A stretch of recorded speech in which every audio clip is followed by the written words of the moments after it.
Fiorentino Perez has announced that Real Madrid will be making a historical bid for a mystery player next week. That player is none other than Mikel Olise. So today, I'm putting Olise at Real Madrid and playing through his entire career to see if he can help the Galacticos win a treble and become the world's best player.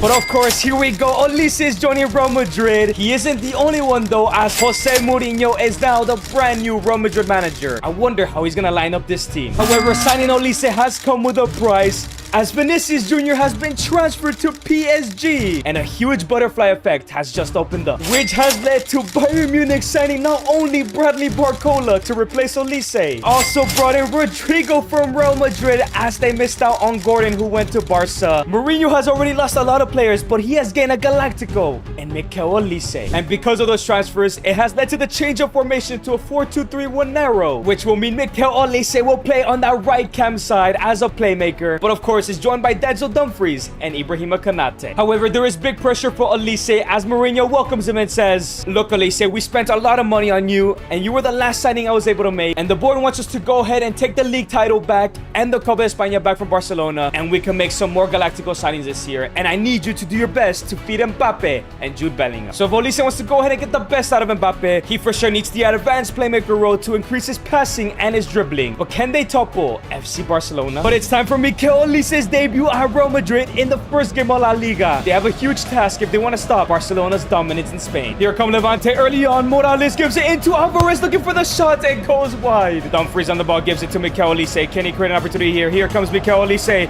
looking for that finesse on his left foot. Easy save. Here comes Mikel Olise, still looking to create his first opportunity for Real Madrid. Great through ball all the way into Jude Bellingham. Can he go ahead and finish this, Jude? Come on, man. Here comes Mikel Olise, looking exciting in this first half. Gives it into the Kylian Mbappe down the middle. Yo, Mbappe cannot control the ball, man. Olise picks up the ball in the second half. Here come Madrid. Bellingham finds Kylian Mbappe finally. Mbappe's through on goal with a shot. It goes in. Mbappe makes it 1-0. Olise may have not gotten the assist, but he started that opportunity. Olise now on the ball, gives it into Aurelien Tchouameni, who finds Jude Bellingham. Bellingham into Mikel Olise. Here he goes. Can he go ahead and do something special here again? Mbappe on the ball, through ball into Mikel Olise. He's through on goal, looking for his opportunity. Can he find somebody open? Gives it to Jude. Finish. Let's go. I honestly thought Olise was going to mess that up, but he stays composed and gets his first assist. Olise on the ball again, gives it to Jude Bellingham. Here come Real Madrid. He's holding up the play, gives it to Olise this time around. Gives it into Mbappe. Can he finish again? Let's go. 2 assists for Olise. This game is over.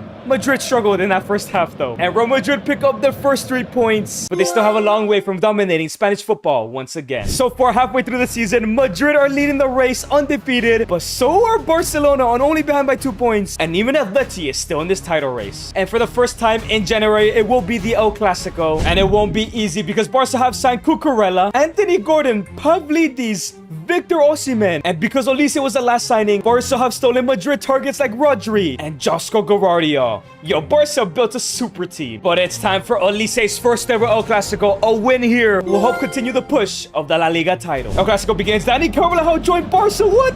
How is that even possible? Eder Militao gives it into Fede Valverde, who finds Bellingham and gives it into Mikel Olise. Great pass all the way to Arda Güler. Come on, Madrid need this early lead. Oh, come on. Here comes Lamine Yamal for Barcelona though. Lamine on the ball still. Can somebody get the ball off him? He absolutely cooks Carreras. It falls into Fermin Lopez. Great tackle. No, it's missed. Fermin puts it in. And Barcelona take the lead in the first 10 minutes. Tchouameni gives it to Fede, who finds Mikel Olise. We need a great opportunity here. Great pass it to Kylian Mbappe. 1v1 to equalize the Clasico. Let's go. Another Olise assist. It's 1-1, baby. But here come Barca again. Osimhen's on the ball. Gives it to Fermin Lopez with a shot. And go. It's the post, but it follows it up, man. Thibaut Courtois could not get to it as Barca retake the lead. Alvaro Carreras gives it to Fede. Fede into Güler. Güler into the middle, into Bellingham, who finds Tchouameni. Tchouameni opens it wide into Olise. Through ball into Denzel Dumfries. Here come Madrid. Looking for the equalizer again. Trying to square and nobody's available. Here comes Victor Osimhen on the ball. Cuts inside. Gives it to Fermin again. They go for the tackle. It's missed. Back into Fermin.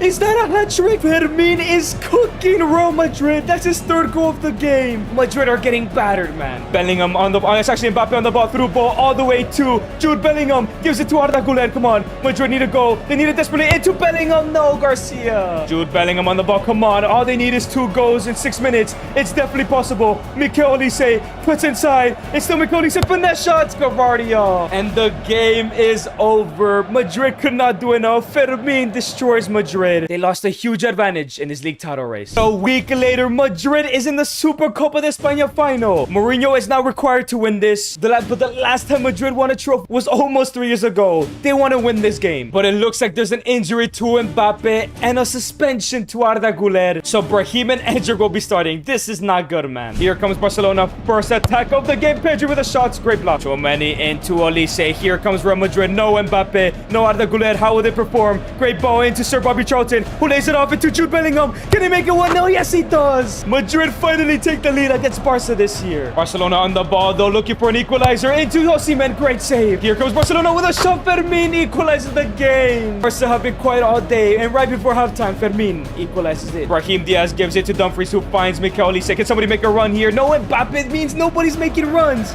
Come on, Endrick. Oh, here come Barcelona on the attack again, looking to retake the lead. Oh, it goes just wide. Tchouameni in the ball gives it into Olise. Olise does find Denzel Dumfries. Dumfries on the ball gives it into Mikel Olise. Come on. Somebody open up. Somebody make a good run here. Olise cuts inside through ball into Jude. Jude cuts back. Jude Bellingham loses the ball. He gets it back again. Jude with a shot. John Garcia. Olise on the corner. Can he find a good cross in? He finds Denzel Dumfries with the header. Goes wide. Here come Barcelona. Rafinha on the ball. Inside. Into Osimhen. Into Lamine Yamal. It goes in. With 15 minutes left to go. Barca take the lead. Just can't beat them this year, man. Dumfries on the ball, though. It's not over just yet. Here comes Mikel Olise. Cuts inside. Here comes Mikel. Gives it to Endrick. First time finish. Come on. Gotta put that in. Valverde gives it into Olise once again. Come on, Michael Olise on the ball. Can he find somebody to make a run here? It's still Olise. Nobody is making a run. It's still Olise. Just finish it, man. Oh, my days. Valverde into Mikel. Mikel Olise. Michael Olise. Finesse. And it goes in. One-man team today. And he equalizes the game. 1 minute left to go. One last attack. Endrick sends a through ball into Olise. No way. Can he get another one? Right before 2 extra time. Olise comes back. Finesse. And it goes in finally. Oh my days. A one-man team performance has beaten Barcelona. Olise stepped up when it matters. The game comes to an end. They live the Supercopa. This wasn't mandatory, but it definitely helps the confidence to win the Copa del Rey and La Liga. But they're not done with Barcelona, as it's the Copa de España final. But both Güler and Mbappe are finally back from injury. And this is a must-win for Jose Mourinho, as they have a brand new manager. But unlike the other two El Clasicos, this one was a boring 0-0 and are now going to a pen shootout. And to take the first penalty is Mbappe, where he's gonna go ahead and go to the right, bangs it in top corner, 1-0 to Madrid. And it seems like Lewandowski signed a new contract. He's gonna go ahead and step up for the penalty. He goes to down the middle. Easy goal. Jude Bellingham to take the next penalty. Do not let your team down. It's Mr. Madrid, top left. Let's go. And now the Brazilian Rafinha to take the next penalty. He goes to the right. Courtois makes a save. Arda Güler, where is he gonna go? Is he gonna go ahead and score this top left? Yes, he does. Oh, he almost misses it. New signing Anthony Gordon, the Englishman. I wonder if he's flopped or not. He's gonna go ahead and go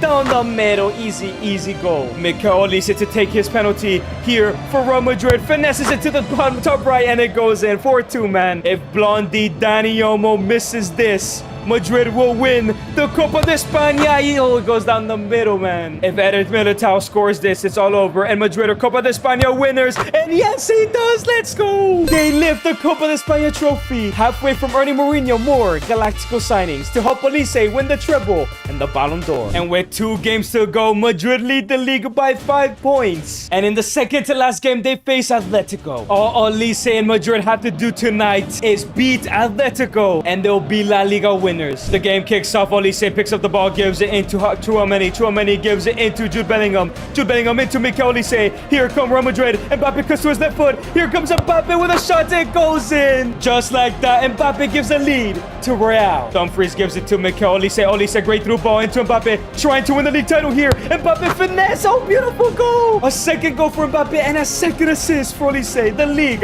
has to be over. Second half now. Here comes Bellingham. Bellingham into Mikel Olise. 1v1 with a loader and finesse. It's all over. Real Madrid are gonna be La Liga winners achieving Mourinho's goal. And Fede lifts the La Liga title, 3 trophies for Madrid, and it correlates with Olise signing the club. Is he the signing to take him back to the very top? And the player of the season is actually awarded to Jude, as of course Olise was in the team of the season. And what a season for Olise, 13 goals, 22 assists, most in this year's La Liga season, as he has grown to a 90 overall. This was a big season for the Frenchman. So now in the brand new season, this is what the Madrid side is looking like. But of course, they finally have money again, and Mourinho can bring in another Galactico. But before he brings in Galactico, Olise actually steps in Mourinho's office and lets him know, look boss, I did what you asked. I created as much as I could for Mbappe. I do have one request. I would like to play more forward thinking, because I miss scoring the goals I used to score. Mourinho says, you know what, you've earned it. I will change the formation just a bit, but just know if things are not working out, I'll bring you back to the playmaking role, because we know you can shine there. And you also better continue to play make, even if you want to score goals. So Mourinho has switched to a 4-3-3 attack, where Olise will be an inside forward on that right wing spot. So now that means Goulet does not fit the squad, but luckily Mourinho was probably going to sign a left winger anyways. And the first signing Mourinho is making is actually Declan Rice. I can't lie, I think he's a Galactico signing, but that is a huge addition to the midfield. But this right here is who I was expecting, Khvicha Kvaratskhelia, who has spent the last year competing with Vinicius Jr., has now become a Real Madrid player. Yo, there's no way Madrid don't win the treble, at least the Champions League. But remember, Olise also wants to win the Ballon d'Or, which means he'll have to compete with Jude Bellingham, Mbappe, and Khvicha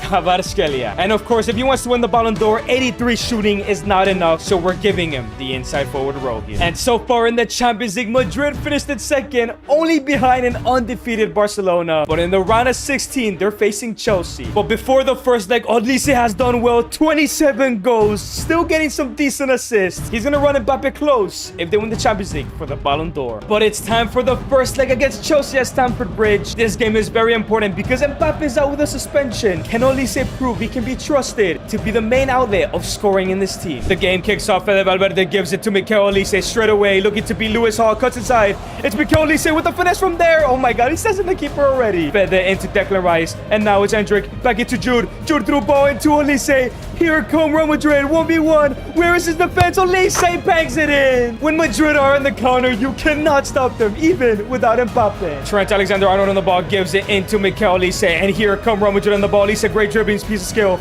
And now it's Fede Valverde running down the wing, gives it back into Olise, through ball into Jude Bellingham. Let's go, it goes in. A goal and an assist in the first half against Chelsea. Second half now, Jude Bellingham, great through ball into Mikel Olise. Real Madrid are through again. The Chelsea defense is just not good enough. Great shot, it goes in. The first leg has to be over. 2 goals from Mikel Olise. A good first win, and this was without Mbappe. And they went on to win the second leg 2-1, as in the quarters they knocked out PSV 4-0 in aggregate. And now in the semis must face Man City. But let's see how this first leg goes. A suspension to Kvaratskhelia and an injury to Carreras. Can they go ahead and take a good lead at home? And it's a 2-0 loss, as Cherki and Savio put City 2 goals up. But it's now time for the second leg. 2 goals down at the Etihad. Can Mourinho and Real Madrid cook up a remontada? The second leg kicks off. Mbappe is back, which is good news for Real Madrid. Trent gives the ball to Olise, who finds Fede into Jude Bellingham straight away into Kylian Mbappe. Great turn. Mbappe with a shot. It goes in straight away. A quick start from the Galacticos. 1 more and they've equalized the tie. But here comes Savio from Man City on the attack to try to make it 3-1 in aggregate into early Braut Haaland. Oh, great tackle from Carreras. Fede Valverde finds Mikel Olise back in the middle to Fede.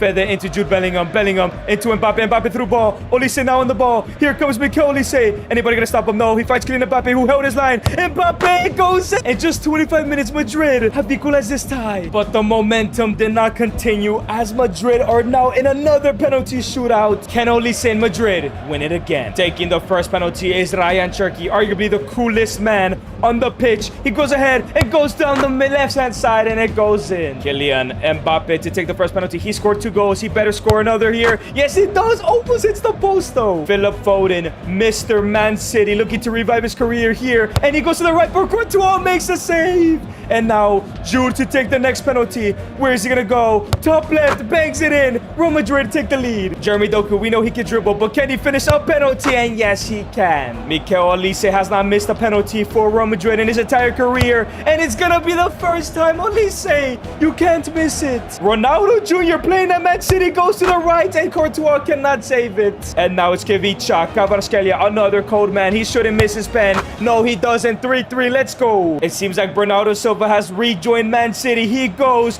to the right-hand side, and it's 4-3 to City. And now if Mr. Trent misses his pen, it's all over for Real Madrid. He bangs it in. Let's go. Sudden death. Tijani Reindeers to take the first lead in pens. And no, Courtois, what are you doing? Why are you diving upwards? Declan Rice must score his penalty. He goes bottom left. Let's go. 5-5, baby. Eulabio Reed, the right back for Man City. He's gonna go to the left-hand side. This is gonna go on forever. Eder Militao, Mr. Injury Prone. He's gonna go to the right-hand side, and it goes out. Man City are going to the Champions League final. Why did the momentum die in the first half? And it would have been perfect as Real Madrid went back-to-back La Liga titles and also the Copa de España. They were on the treble. And what a season for Olise, 32-14, even though Mbappe outscored him. Now at a 94 overall, this was a Ballon d'Or season, and now he's not gonna win it to the lack of a UCL trophy, as he was somehow robbed of the player of the season, man. But now in season 3, Mourinho brings Olise back to his office and says, look, I've spoken to Mbappe and Kvara and Jude Bellingham. We need to win the UCL this year. If not, Fiorentino Paris is forcing me to get rid of one of you four because the wages are getting too expensive and you guys are not delivering. You did an amazing job by inside forward. You can stay there. And it seems like Mourinho won't make any other signings. I mean, he doesn't have to. Look at this team.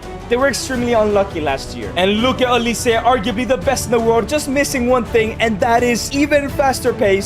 So we're giving them the winger role this year. And once again in the UCL, they finished in second behind Barcelona. Round of 16, they smashed Porto. Quarterfinals, they smashed Bayern Munich. And in the semis, they smashed Atletico as once again, they run into Barcelona. And a Clasico final, man. I wanted Olise to face someone else. And once again, they win the La Liga title undefeated. So were Barca. But Madrid just got one less draw. And they won the Copa de España. The treble is on. And Olise has 29 goals and 23 assists. Even though Mbappe has outscored him, Olise is now at a 95 and is the top goal scorer in the Champions League. Surely one of these three Madrid players will be rewarded the Ballon d'Or if they win tonight. But Yamal is also in the conversation, being the highest rated performer in the Champions League, and he has been Barca's best player, as well as Gordon, Rafinha, and Pavlidis outscoring Osimhen surprisingly. And this is huge. Mbappe is suspended and Rice is injured, so Endrick and Camavinga will be playing. So much pressure to win the UCL final, because it could be Olise that leaves the club next summer if they fail to win, because I don't think Mbappe will leave, and it's going to be between him and Kvara. He needs to finish the job now. And straight away, here comes Lamine Yamal on the ball for Barca. Great interception by Carreras. And here comes Madrid. Olise gives it to Fede, who finds Endrick, who's subbing on for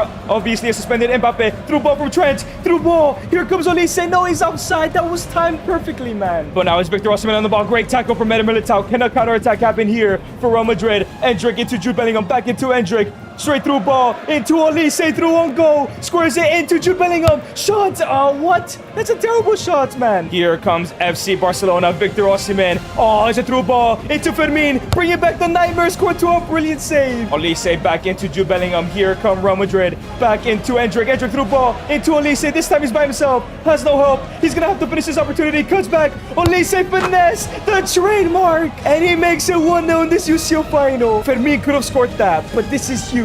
Marc Casado on the ball. Great pass into Fermin Lopez. Courtois. Let's go. Cross in from Lamine from the corner. Eder Militao can't get it out. Oh, it just goes wide. Lamine Yamal with a great through ball into Osimhen. Courtois, man. Let's go. Cross in from Lamine again. Can they clear it out? Yes, Kanate does. And now here come Real Madrid on the counter. Trent Alexander-Arnold cuts back, gives it to Olise, who finds Jude Bellingham. And now it's Jude on the run into Endrick. Great through ball. Endrick now. Can he find Kvicha Kvaratskhelia? Yes, he does. Kvicha on the left-hand side. Beats his Batman. It's Kvicha with a finesse. It goes in. Madrid extend their lead to 2. What a goal from Kvara. Second half now. Here come Barcelona. Eric Garcia through ball. And he gets it back, actually. Lamine Yamal did not make the run. Cross in. Courtois, nice. Bernal, Gavi. Beautiful tiki-taka for ball. Into Fermin Lopez, the guy. No. Madrid cannot let Fermin turn up again, man. 2-1. 7 minutes left to go. Barca looking for an equalizer, but Camavinga wins it back. Endrick through ball into Cardona, looking to finish on this game. 5 minutes left to go. Kivicha finesse and goes in. It's all over. Real Madrid are gonna be Champions League and treble winners. Where are the celebrations, man? And the whistle is blown. Real Madrid have won the treble. But as Kivicha gets the man of the match, is he gonna win the Ballon d'Or over Olise? But it doesn't matter because Olise wins it. Let's go. Anthony Gordon is set to sign for FC Barcelona for 70 million euros. I don't think he's Barcelona quality. So today I'm playing Gordon's entire career at FC Barcelona and help him prove he belongs in the biggest club in the world by winning somehow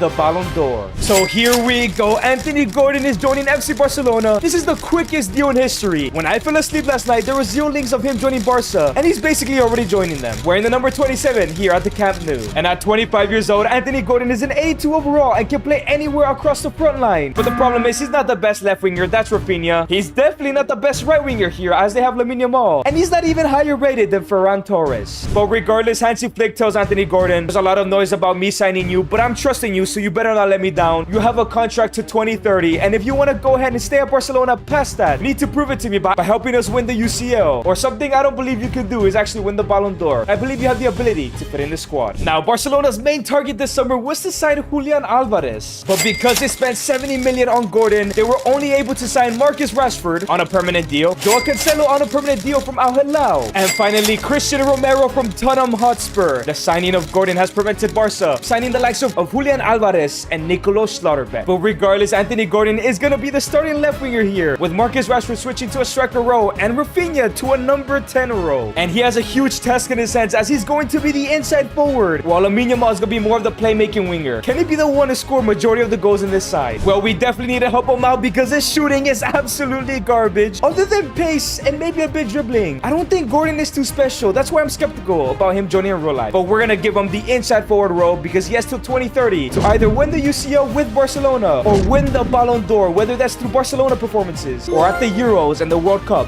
with England. So it's time for Anthony Gordon's Barcelona debut against rivals Espanyol. He needs to start up firing. There's a lot of pressure on him already. And it begins. Anthony Gordon on the ball, gives it back into Rashford. Can he go ahead and impress in his first game here? Here comes Anthony Gordon. Has all the space in the world. He has to do something special already. Gordon, what is that pass, man? But it's okay. It's a throw in on Anthony Gordon's side. Redeem yourself, Gordon, for that first play. Here comes Gordon, triggering down the wing. Can he just find a pass here? And he gives it away. Here comes Barcelona on the counter-attack. Gets it to Sir Marcus Rashford. Through ball into Anthony Gordon. Oh, he's through on goal. He better not screw this up. Anthony Gordon, great finish. Let's go. He redeems himself already. 15 minutes in, he gets a goal. And here comes Barcelona on the counter. Lamine Yamal on the ball, gives it to Rafinha. Looking for the option out wide. He finds Gordon. He's through on goal again. He's too quick. That's what he's got going for him. Gordon. Oh, great save, man. And now it's Barca on the counter-attack. Still in the first half. Rafinha finds Gordon through. Oh, he's by himself. Come on, Gordon. Look for that through pass. He tries to give it to Yamal. Play it simpler, man. Here come Barcelona on the counter-attack. Still in the first half. Rafinha. Oh, great space for Anthony Gordon here to dribble. Maybe find a pass to Rashford. Oh, play it simpler, man. And at the start of the second half, Anthony Gordon came off. 1 goal and 8.4 rating. However, he only had 40% pass accuracy. It's not the best debut, but it wasn't the worst. But the pressure gets even bigger for Gordon as Real Madrid have signed Nico Schlotterbeck and Arsenal have brought in Julian Alvarez, 2 of Barca's main targets this season. The fans and the outside world won't give Gordon pressure, but someone like Flick, who really wanted these 2 players and spent it on Gordon instead, is gonna be in the back of his mind. And so far, after 28 games, Gordon has scored 7 goals, not too bad in his debut season. But up next, he has a huge game against PSG. And it's huge because Hansi Flick has started talking to him again and says, look, Gordon, you have not been too bad, but this is a huge game for you to prove if we're going to be utilizing you as a starter in the knockout stages. If you perform well against PSG, you will be starting in the knockout stages once we get there. If not, I'm going to stick to what I know works, and that is Rafinha on the left-hand side. So it's time for Anthony Gordon to prove his price tag, prove that he should be a Barcelona player for the next 4 years and on. And the game kicks off. Lamine Yamal gives it to Rafinha. Here come Barcelona. Want to prove that they could be UCL winners this year. Lamine Yamal with the cross in. He finds Anthony Gordon. Great touch with a shot, but it's a brilliant save. And here come Barca again. Rafinha gives it into Rashford, looking for that through ball.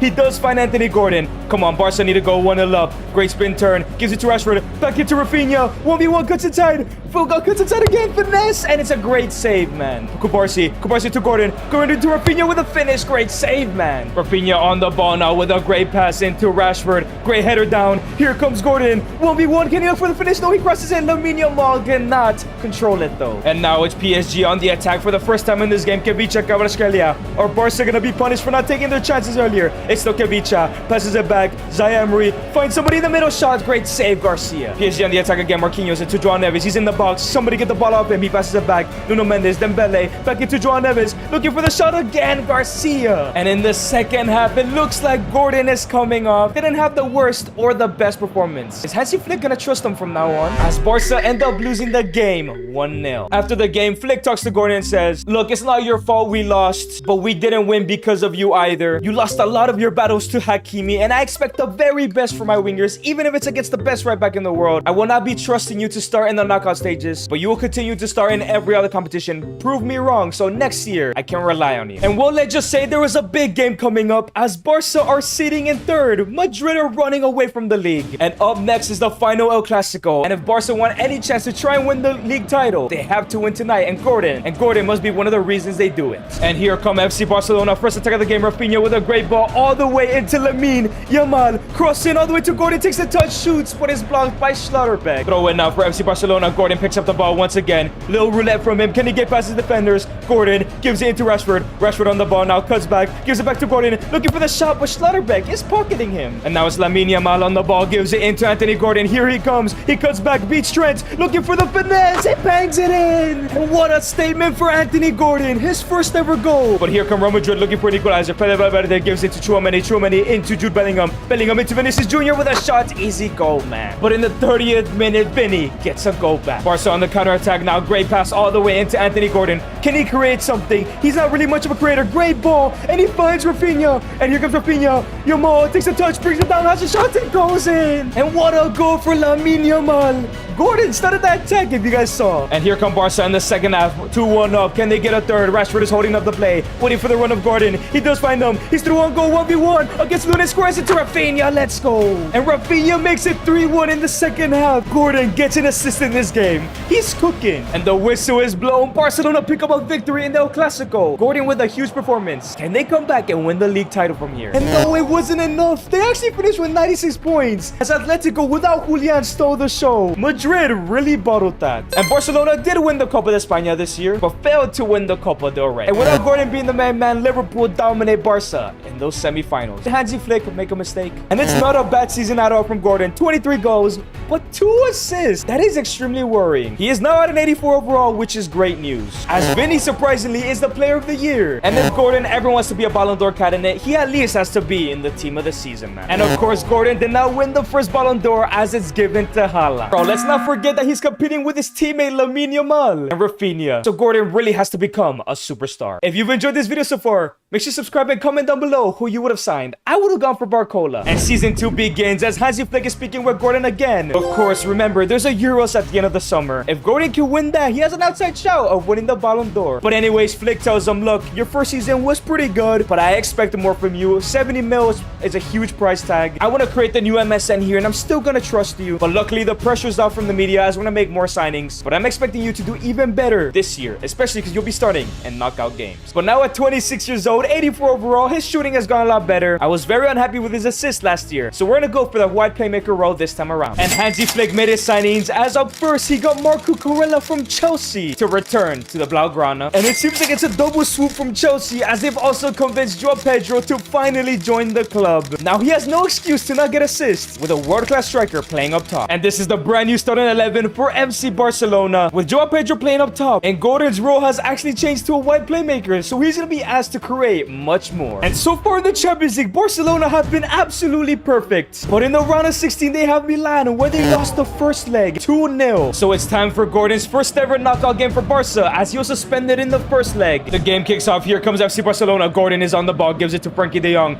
Frankie into Anthony Gordon. Let's see what he can create from this left-hand side. Anthony Gordon cuts inside with the cross into Yamal, but it's cleared out. But here comes Barca again. It's Rafinha on the ball, lays it forward into Anthony Gordon. Can he create another opportunity? He gets past the defender. It's still Gordon, gives it to Yamal, but he can't get to it. Gordon on the ball, gives it to Rafinha. Here they come on the counter-attack. Can they go ahead and get a goal back here? It's Anthony Gordon through on goal. 1v1. He scores it to Yamal and it goes in. Easy pass. Yamal puts Barcelona into the lead. Gordon with a great assist here. Now it's Pedri driving down the midfield, finds Lamine Yamal. What is he going to do with it? Playing on his right-hand side. Here comes Lamine. Gives it to Rafinha. Rafinha holds it up. Gives it back to Lamine Yamal. Yamal. Lamine is looking for the cross. Trivela pass it to Joao Pedro. Oh, great chance. Paco Barcia now on the ball. Sends Anthony Gordon on a run here. What can he do here? Can he create an opportunity? Can he score? Cuts inside. Beats another defender. That's a second. Gives it to Joao Pedro. Beautiful finish. Joao Pedro makes it 2-0. 2-2 in aggregate. Gordon with another simple assist here. Rafinha now on the ball. Here come Barcelona looking to take this lead in aggregate. Gordon receives the ball. Great touch from him. What can he do here? Cuts inside. Finesse, but it goes wide. The ball's in the air. Frankie de Jong heads it down though. Gordon gives it to Rafinha. Brilliant first touch. Rafinha, great piece of skill. Sends it to Anthony Gordon. Here he comes. Piece of defender. Left-footed finish. Let's go. Yes, it's 3-2. Gordon scores the potential winner in the 67th minute. And Barcelona are going to the quarterfinals. 2 assists and a goal from Gordon. This is a star-making performance. Can he keep it up though? But in the quarterfinals, they lost the first leg to Leverkusen. 3-0 at home. And now it's time for the second leg. It's not Gordon's fault that they conceded so many goals because of that high line. But if he couldn't score, man, that's on him. He needs to have another AC Milan performance tonight here. Lamine Yamal picks up the ball from the midfield. Early minutes of the game. Passes it back into Pedri. Pedri into Jules Koundé. Here come Barcelona. First attack of the game. Lamine Yamal looks to cut inside. No. He sends amazing through ball to Rafinha. Brilliant finish. Yes, straight away Rafinha gets a goal back.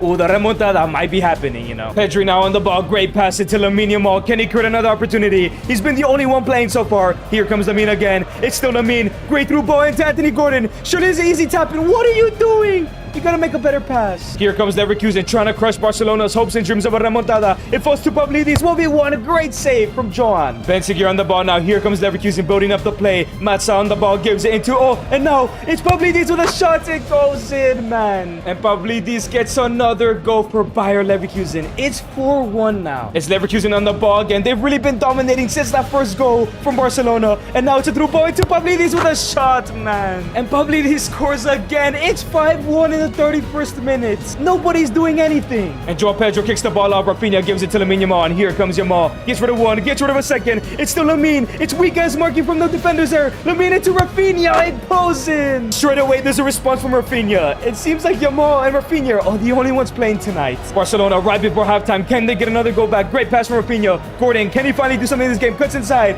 Great piece of skill. Come on, Gordon. Do something. Great cut inside. Gordon, pass it. Why are you shooting, man? Rafinha now on the ball finds Joao Pedro. Barcelona on another attack in the second half. They need another goal. Here comes Lamine Yamal on the ball. He's been amazing, incredible today. It's still Lamine. Lamine cuts back. He's getting rid of all these defenders. Where's the pass? There's no passing lanes. It's still Lamine. Gives it to Joao Pedro with a finish. It goes wide, man. Joao Pedro, you need to score that, man. Pedri now on the ball. Barcelona still fighting. Lamine Yamal back on the ball again. As per usual. Finds Joao Pedro again. Shot saved, man. Joao Pedro again, man. Put that in the back of the net. Gordon on the ball. Come on. Great pass. Finally, he gets a pass completed. Joao Pedro is through one goal. Gives it to Lamine Yamal. Come on, Barca. Back into Joao Pedro. Finish, man. He just can't score. But the game comes to an end. Leverkusen are going through. One thing's for sure. It's not Gordon's fault to 100%. Joao Pedro missed a lot of chances. But he didn't do anything in this game, man. Questions are going to be asked about Anthony. And straight after the game, Hansi Flick speaks with Gordon and says, I'm furious with you. Yes, my style of play will cost us at times. And Joao Pedro missed a lot of chances. But you were completely nullified today. I know you're not the best dribbler or passer, but you didn't even make those dirty runs that you're very good at. It seems like you weren't fully there. For the first time in your career here at Barca, I am doubting the fee I paid to sign you. But there's good news as FC Barcelona have won the league title by 10 points. Back-to-back Copa de Españas. And Gordon wins his first Copa del Rey. He has won everything in Spain so far. And when it comes to goals, he regressed a little bit with 19 goals, but 9 assists is a great number for him. Now at an 86 overall. He has that steady improvement. But remember, Hansi Flick wants the next MSN. As Lamine Yamal wins the player of the season La Liga. Yes, Gordon makes the team of the season. That is huge, man. And like I mentioned, there is a Euros, but England is not here. They didn't qualify for the Euros. That means Gordon will have one international tournament, the World Cup, to try and win the Ballon d'Or. But we don't know if he'll be at Barca by the time he gets to the World Cup. Surprisingly, Lamine Yamal wins the Ballon d'Or. That doesn't fill me with hope that Gordon will win it one day. And now in season number 3, Gordon has 2 seasons left before his contract ends. And if he doesn't win a UCL or Ballon d'Or, he will not get a new contract. So then Hansi Flick speaks to him again and says, look, Gordon, I was pleased with your season last year, of course, other than that knockout game, but you really need to step it up this year because this is Rafinha's last year here at the club, and I'll be moving Lamine Yamal at the number 10 position, and I'm not sure who will be that new right winger, so we need you to be the best winger at the club by next season. And boys, that is a lot of pressure for Anthony Gordon. His stats are still looking a little bit well-rounded. I think we have to revisit the inside forward role to master his shooting, especially if Flick is going to rely on him a lot more this year and next year. And Barcelona almost went perfect in the UCL. Round of 16, they beat Tottenham. Quarterfinals, they beat Arsenal. And in the semis, they beat Atalanta. And it's an El Clasico final for Anthony Gordon and Barca. But they must be careful with the likes of Vinny and Kvaratskhelia, the top goal scorers. 40 goals for Vinny in all comps. Jude Bellingham with 20. But it seems like they don't have Kylian Mbappe. That might be huge for Gordon. And boys, Lamine Yamal is out for the final. You see the hospital thing there? Well, this could be the end of the video with Gordon only scoring 18 goals and 6 assists, never hitting 30 goals in a season, now at an 88 overall. And there is more injuries and a suspension to Koundé. Can Anthony Gordon win the UCL regardless? And the challenge could end here because the goal is to win the UCL with Barca or a Ballon d'Or. I want the Ballon d'Or too, to earn another contract with Barca, proving that he was worth the money. Here come Barcelona. Frankie de Jong on the ball, gives it to Gordon. Gordon back into Rafinha. Rafinha's looking for that through ball. Beautiful. Rabona pass. Gordon, come on. This is a simple pass. You messed this up before. Anthony Gordon to João Pedro. Great save, Courtois. De Jong on the ball, gives it to Anthony Gordon. Passes to Rafinha, and here comes Barcelona. An identical attack from earlier. Gordon is through on goal. Scores it to João Pedro. Takes a touch. Finish. Let's go. And just like that, Barca take the lead. An assist for Gordon. And Rafinha is driving down the midfield in the last season for Barcelona for him. Through ball into Gordon. Oh, he's 1v1 through on goal. He knocks it forward too much. He gets fouled, but it's not a foul. João Pedro cuts back. João Pedro gives it to Rafinha. Rafinha lays it up to Gordon. How you have to score that, man? Marco Corella gives it into Gordon. Gordon into João Pedro, into Rafinha. Here goes Rafinha. Great pass into Gordon. It could have been a little bit more forward, though. Gordon has scored from this position in El Clasico before. It's Gordon looking for the finesse and hits the post, man. Vinicius Jr. on the ball. Great pass into Gonzalo Garcia. Here come Real Madrid. Pass into Vinicius Jr. Into Camavinga. Back into the midfield. Into Jude Bellingham with a shot. Great save, Garcia. And the second half begins. Cucurella's already on the ball. Gives it to Rafinha. All that space. João Pedro into Gordon. Where is his defense? They're playing a high line today. Gordon 1v1 low driven finesse. It goes in. And Gordon extends the lead for Barcelona. This game might be over in the second half. Camavinga on the ball, gives it to Federico Valverde. Here come Real Madrid. They're not ready to give up just yet. You know they love their remontadas. Kivicha Kvaratskhelia down the wing, the number 9. Gives it into Gonzalo. Into Fede. It goes in, man. And Real Madrid get a goal back only 5 minutes later. Kivicha Kvaratskhelia running down the wing. Here come Madrid looking for the equalizer. Federico Valverde gives a perfect pass into Gonzalo Garcia. Lays it off into Vini. What is the defenders doing? And what a team goal from Real Madrid. They've equalized the game. After a corner, here come Barca. This has to be the counter-attack of dreams. João Pedro with a great ball all the way to Gordon. Great touch. Takes a touch. Come on, Gordon. There's so much space. Gives it to João Pedro. The pass is a little bit off. Real Madrid have a throw-in. Is it to Kivicha Kvaratskhelia? 75 minutes on the board. Here they come. Real Madrid with a cross into Jude Bellingham, and it goes in. And within 15 minutes, Madrid have made a remontada. There's 15 minutes left to go. They cannot bottle this, man. And it's over, man. Madrid lift the UCL. Gordon tried his best, but no Yamal, no Pedri, no Koundé. Barca bottled the UCL final. And despite losing the UCL final, Lamine Yamal still wins the Ballon d'Or. Gordon has one more year to win either the UCL or the Ballon d'Or. If he fails to win the Champions League, he still has a shot at the World Cup in 2030. And to kick off Gordon's last potential season at Barca, Rafinha is leaving and joining Man United like he said he would. And we know what's happening next. So Hansi Flick speaks to Gordon and says, "This is your last chance to prove to me you were the right signing and you belong in my next MSN. Or try and go ahead and win the World Cup and try to win the Ballon d'Or of your own teammate. That's how I've always succeeded at every club I've been at." And the player to play on that right wing spot, Barcelona are bringing in Estevao. Barca now have a front four of Estevao, Gordon, Pedro, and Yamal. There is no chance they don't win the Champions League. So at 28 years old, 88 overall, his stats look great. We're finishing things off here with the inside forward. One last season for Gordon. And when it comes to the UCL, they finished them first again. Round of 16, they smashed Liverpool 6-0. They beat Porto 4-1 and smashed Chelsea 6-1, and they face Juventus. This has to be the year Barca and Gordon finally win the Champions League. But he's being outshined by his own teammates in Lamine Yamal and Estevao. While Kenan Yildiz, Jonathan David, and Bruno Diaz are the best players at Juve. And so far, Gordon has 26 goals, 7 assists, and is at a 90 overall. So it's time, Gordon's last chance to earn a new contract at Barcelona. Win or loss, we're still going to the World Cup as long as England qualified, as he would still have to fight for the Ballon d'Or we want. Lamine the Dream Yamal, here he comes in the UCL final. Can he create an opportunity already? Gives it to Gordon. Gordon into Frankie. Frankie to Lamine. Lamine into Gordon. Here comes Gordon in the 18th minute of the game. Can he finish? Yes, he does. Gordon lights up the UCL final, scoring in the 18th minute. his 7th goal of the competition. Pedro Gonzalez now on the ball, gives it to Lamine Yamal, looking for a great turn. He sits down Kevin Durant. He sits down another player. And here comes Lamine Yamal through ball into João Pedro. 1v1, he has to finish. Let's go, he does. Barcelona lead 2-0 against Juventus. What a goal from Barca. Here come Juventus looking for the first goal to kickstart this remontada. Miretti's on the ball, gives it to Jonathan David with the finesse. It hits the post and in, man. But Juventus gotta go back right before halftime. It's Pedri on the ball now, gives it to Esteban, lays it up into Jules Koundé. Here comes Barcelona looking to make it 3-1 in the second half. Esteban on the ball. Esteban Willian cuts inside with the finesse and it goes in. And what a goal from Esteban. All the attackers are shining today for Barcelona. The whistle is blown. Barcelona lift the UCL for the first time since 2015. Gordon has earned a brand new contract, not being a Barca flop. He's still aiming for that Ballon d'Or. He needs to be his teammates Esteban, João Pedro, and Lamine Yamal at the World Cup. And England will be in Group C as Anthony Gordon will be playing on that left-hand side, left mid. And in the groups, they went absolutely perfect. Round of 16, they beat Mexico. Quarterfinals, they upset France. And in the semis, they beat Sweden. And he is facing Spain, Pedri, and Lamine Yamal in the final. The only player in his way to his Ballon d'Or. He's already shown the world he's not a Barca flop, but can he do one even better and go down as one of the greats of the game by winning the World Cup and the Ballon d'Or? Here comes Spain on the attack. Alvarez and the through ball into Molina. Here comes Spain. First attack of the game. Scores it to Lamine Yamal. Beats both defenders and it goes in. And Spain have taken the lead. Who else but Yamal to get the goal, man? And here come England on their first attack of the game. Jude Bellingham is on the ball. Looking to create an opportunity. Looking to send the ball. Gordon's through on goal. Here comes Anthony Gordon. Looking for the chance to equalize. Cuts back. Anthony Gordon with a shot that hits the post, man. Here comes Spain on the ball once again. Ferran Torres. Another attack. Right through ball into Yeremy Pino. 1v1. Goes for the tackle. Oh no, I think he fouled him. And there's gonna be a penalty for Spain.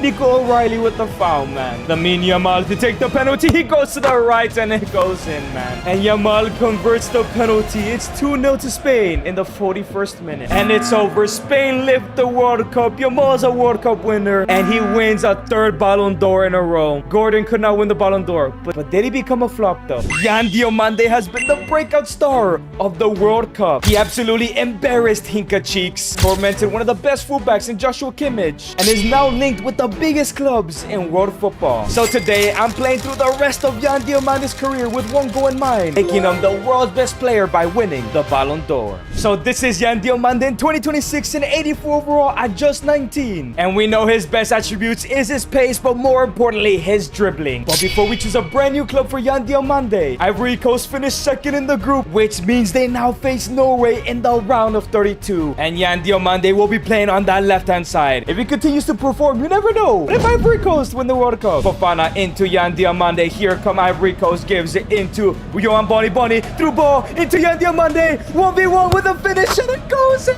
That's how you light up the knockout stages. 1-0 to Ivory Coast. And now it's Fofana on the ball. Gives it into Yan Diomande. Here he comes again. Great skill move. Gives it into Boni. Boni cuts back outside. Into Yan Diomande. Can he actually score again? He does. Within 10 minutes, Diomande has made it 2-0. Ivory Coast are upsetting Norway. Oh no, but here comes Haaland. This is the man you don't want on the ball. They're looking for a goal here to kickstart a remontada. Sanderberg into Martin Odegaard. Looking for the shot and it goes in. 2-1. Ivory Coast cannot bottle this. Erling Braut Haaland with a great through ball into Alexander Sorloth. Great save from Fofana. Yan Diomande now. Can he create a chance here from this corner? It's still Yan Diomande with the finesse. Great save from Nyland. Come on, Yan Diomande. Give a good cross in and it's all over. You're going to the round of 16. It falls into Ndicka and it goes wide. 1 minute left. Fofana, Sekou Fofana. Can he find Yan Diomande? He does. Yan Diamande's on the ball now. Cuts inside. It's still Yan Diomande. Is anybody gonna help him? It's still Yan Diomande. Yan Diomande through ball. It falls into Sangawa and it goes wide. What a performance from Diomande. But regardless, they're going to the next round 2-1. Oh, he's in hot form for the round of 16. Oh, but in the round of 16, they face Sweden. That should be an easy game. But it was a very defensive game and Diomande is going to the first penalty shootout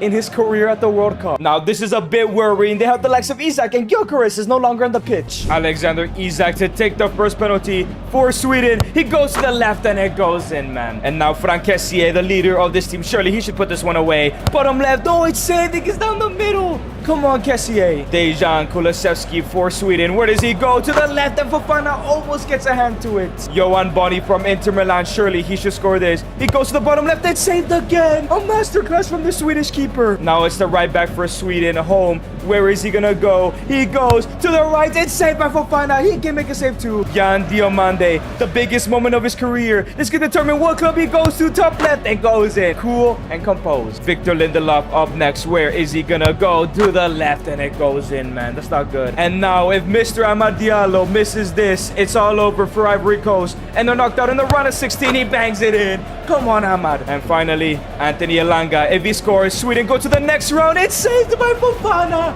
Let's go. Sangare score this goal and we go to sudden death. Come on, Ibrahima Sangare. It goes in sudden death. Sweden have bottled it. And now it's Larson. Where is he gonna go? He goes to the right. It's not saved, the man. And now it's Fofana, the midfielder. If he scores this, it's goal. No, if he misses, all over. It's all over. Why did he chip it that way? Tornqvist with a masterclass. Diomande's out of the World Cup. But now as Yan Diomande has transfer listed himself, it's time to find out what big club will be going to start his journey to the Ballon d'Or. And the first offer he receives is for Arsenal. We know that left-hand side is weak with Martinelli and Leandro Trossard. And Diomande can play on both sides. But a second offer comes in and it's Juventus. But the problem is they are in the Europa League football. Diomande made his decision. He is joining Arsenal. If he would have had a better World Cup, maybe Barca and Madrid would have wanted him. And Liverpool signed Victor Munoz. But Arsenal is a great move. The Premier League champions. Can he win the Ballon d'Or here? And as he joins Arsenal, he speaks to the media. Yan Diomande says, "It is a pleasure to join one of the best clubs in world football. As most of you guys know, I have grown very quick. I was playing in America a couple seasons ago, but I have big dreams in winning the Ballon d'Or. Not only to be another African to win it, but there's a lot of underrated players out there. I'd like to consider myself and Kivica Kvaratskhelia. Just because we're not European, we're never considered for these trophies." So there we go. Diomande will be starting on the left-hand side alongside Gyökeres and Saka. And if he wants to win the Ballon d'Or somehow this season, he has to win it all with Arsenal. And in order to do that, we definitely need to improve his finishing. So we're giving them the inside forward development plan. But is Yan Diomande ready for the Premier League as he's making his debut at Old Trafford against United? What a big game this is for him. Eze on the ball gives it all the way to Yan Diomande. What can he go ahead and do here? I'm not sure where his role is going to be, but he gives a great pass into Gyökeres shots, but it's blocked. But now it's Matheus Cunha. It falls into Kobias Mainu looking for the shot, and it goes in. United's first shot of the game. It won't be easy defending this Prem trophy. Eberechi Eze looking to play out wide to find Yan Diomande, and here he comes back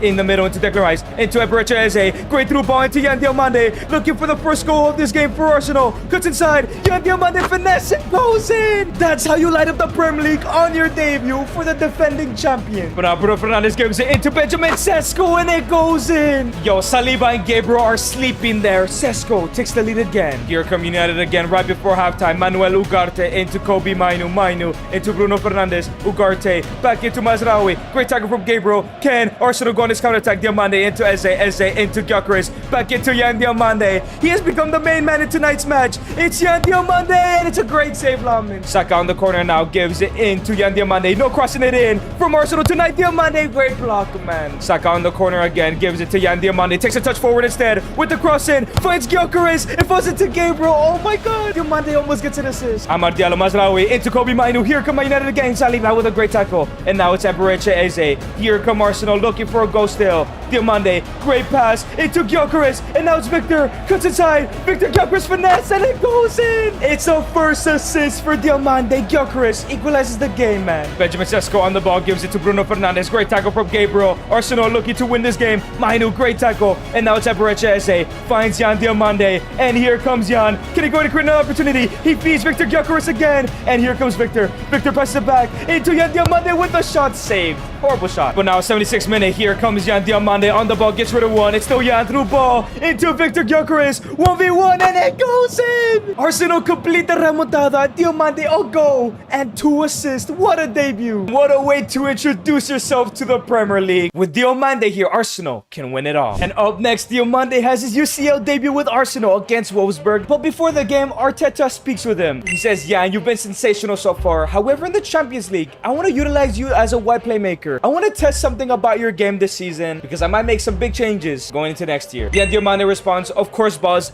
Anything to help out the team. I'm just trying to become the best footballer possible and win the Ballon d'Or one day. So there we go. When it comes to the UCL, he'll be that wide playmaking outlet. But here comes Wolfsburg with a shot. Great save from David Raya early on. And here comes Yan Diamante in his new role. Gives it into Declan Rice. Arteta really wants Yan Diamante to create most of the chances in these games. Yan Diamante with the cross in. All the way to Saka. It's a great cross, but Saka can't control it. Declan Rice on the ball. Gives it to Yan Diamante. And here comes the Ivory Coastal winger. It's still Diamante. Great through ball into Eberechi Eze. And he gets his first assist in the Champions League. Arsenal 1-0 up. But here come Wolfsburg. Mohamed Amoro looking to make it 1-1. A great block. And now here comes Yan Diamante on the counter-attack, looking to create another opportunity for his teammates. Squares it into Gyökeres, and that goes in. 2 assists in 30 minutes in his brand new role, man. And what a goal scored by Wolfsburg. Just take a look at this. And the ball's passed to Mohamed Amoro, where he just has a touch, an insane touch, and has a great volley into the corner. But Arsenal need another goal here. It's a great pass from Eze into Yan Diamante, looking to score. The winner of this game gives it to Saka instead. A hat-trick of assists. Whatever Arteta's testing, Diamante has passed it with flying colors. Arsenal pick up their first 3 points, but remember, the tougher teams are coming soon. But in the UCL, Arsenal only finished in 14th place. It was actually very close. Everybody shared a lot of points. In the playoffs, they smashed their opponents 8-1. Round of 16, they smashed Galatasaray, but are currently 1-0 down to Liverpool in the UCL quarters. And Alexander Isak's the top goal scorer 5, same as Yan Diamante. But Isak's been in great form, as was Szoboszlai, Ekitike, Wirtz, and Salah has signed a new contract. This comeback won't be easy. Here come Liverpool looking to extend the lead. Szoboszlai cuts back outside, gives it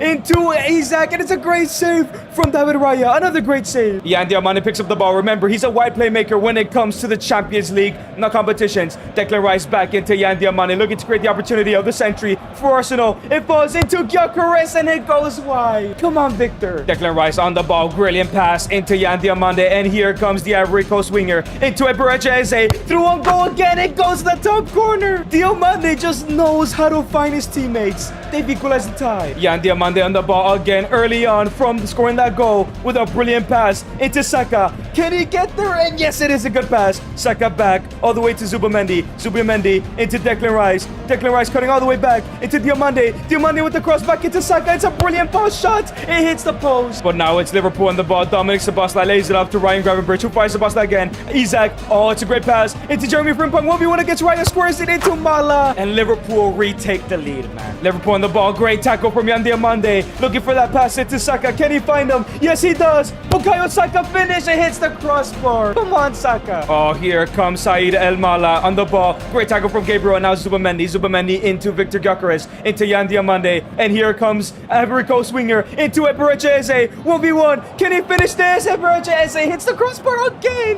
What? Oh, it's a great pass into Said El Mala, the man who put Liverpool back in the lead in this tie. Said El Mala, great save. Diamante now on the ball again. Gives it to Rice. Rice into Eberechi Eze. Eberechi Eze, great pass into Yan Diamante. And here comes Yan. Yan cuts inside. Yan Diamante into Eze with the finish. And it goes wide. How do they keep missing these chances, man? Alexander Isak. Oh, it's a floor tackle. It falls to Szoboszlai. 1v1 Said El Mala with the chip. It goes wide. Let's go. Eberechi Eze into Declan Rice. Gives it to Yan Diamante. Here he goes. Diamante cuts back into Declan Rice. Declan Rice back into Diamante. Here come Arsenal again. It's just Diamante creating every opportunity for them. Scores it to Eze. And it hits the post. How unlucky can this team get? And the game is over. Arsenal are knocked out in the quarterfinals. But you literally can't blame Diamante. A man of the match performance. He had 6 key passes in this game. That's like 6 opportunities. So unlucky, man. If you guys have enjoyed this video so far, make sure to subscribe and comment down below who I should do next. But he can still win a trophy here in the FA Cup final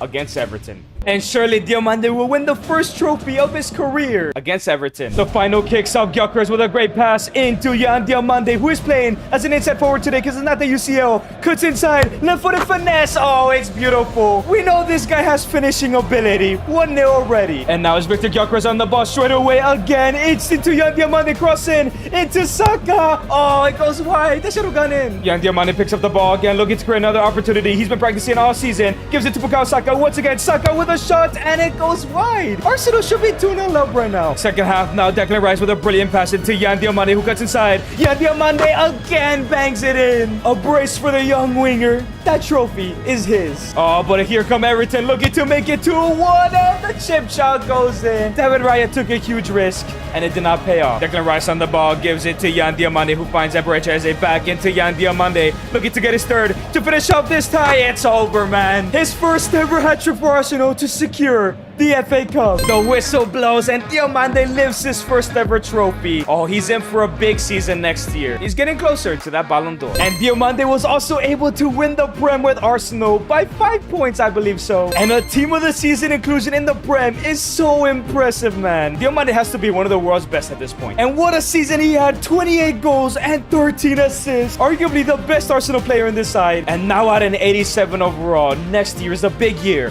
for Diomande. And Lamine Yamal wins this year's Ballon d'Or. Diomande will be in the conversations next year for sure. And to kick off season number 2, Arteta speaks with Diomande and says, Diomande, you have passed every test with flying colors. And I have a favor to ask you, but at the end of the day, it's your decision to make. I think you're an elite chance creator. You single-handedly almost got us to the semis. And I actually want you to move down to the number 10 position at cam. And I'll even give you the number 10. Diomande says, this is a tough decision. I love to score goals, considering I scored so much last year. But if you believe this is what's best for the team, I will do it. It's time to find out how I do in this new position. So as Diomande is now at cam, he maintained his overall. And now wears the big number 10 here. And it makes sense now because Mikel Arteta has brought in a big signing in Bradley Barcola as he is really trying to win that Champions League trophy for Arsenal. And this is the brand new starting 11 as Diomande is in that central role. And as you can see, he's going to be a playmaker, but he's not very good at it according to FIFA. So that's exactly the role we'll be giving him. Because surprisingly, his passing is a 78. It's way better than that though. And as the season is set to begin, he's asked some questions during a press conference. What do I think about moving to the 10th position? Well, I think it's great. Mikel really thinks that it could really help us win the Champions League. And how do I feel that might affect my Ballon d'Or win? But we know center attacking mids usually don't win it. But if this is what I have to do it and achieve things with Arsenal and achieve individually, it's what I'm going to do. But it's interesting as Arsenal have returned to a quarterfinal against Liverpool. This is the first leg. And here comes Yan Diomande on the ball, driving to create his first opportunity. Gives it to Bukayo Saka.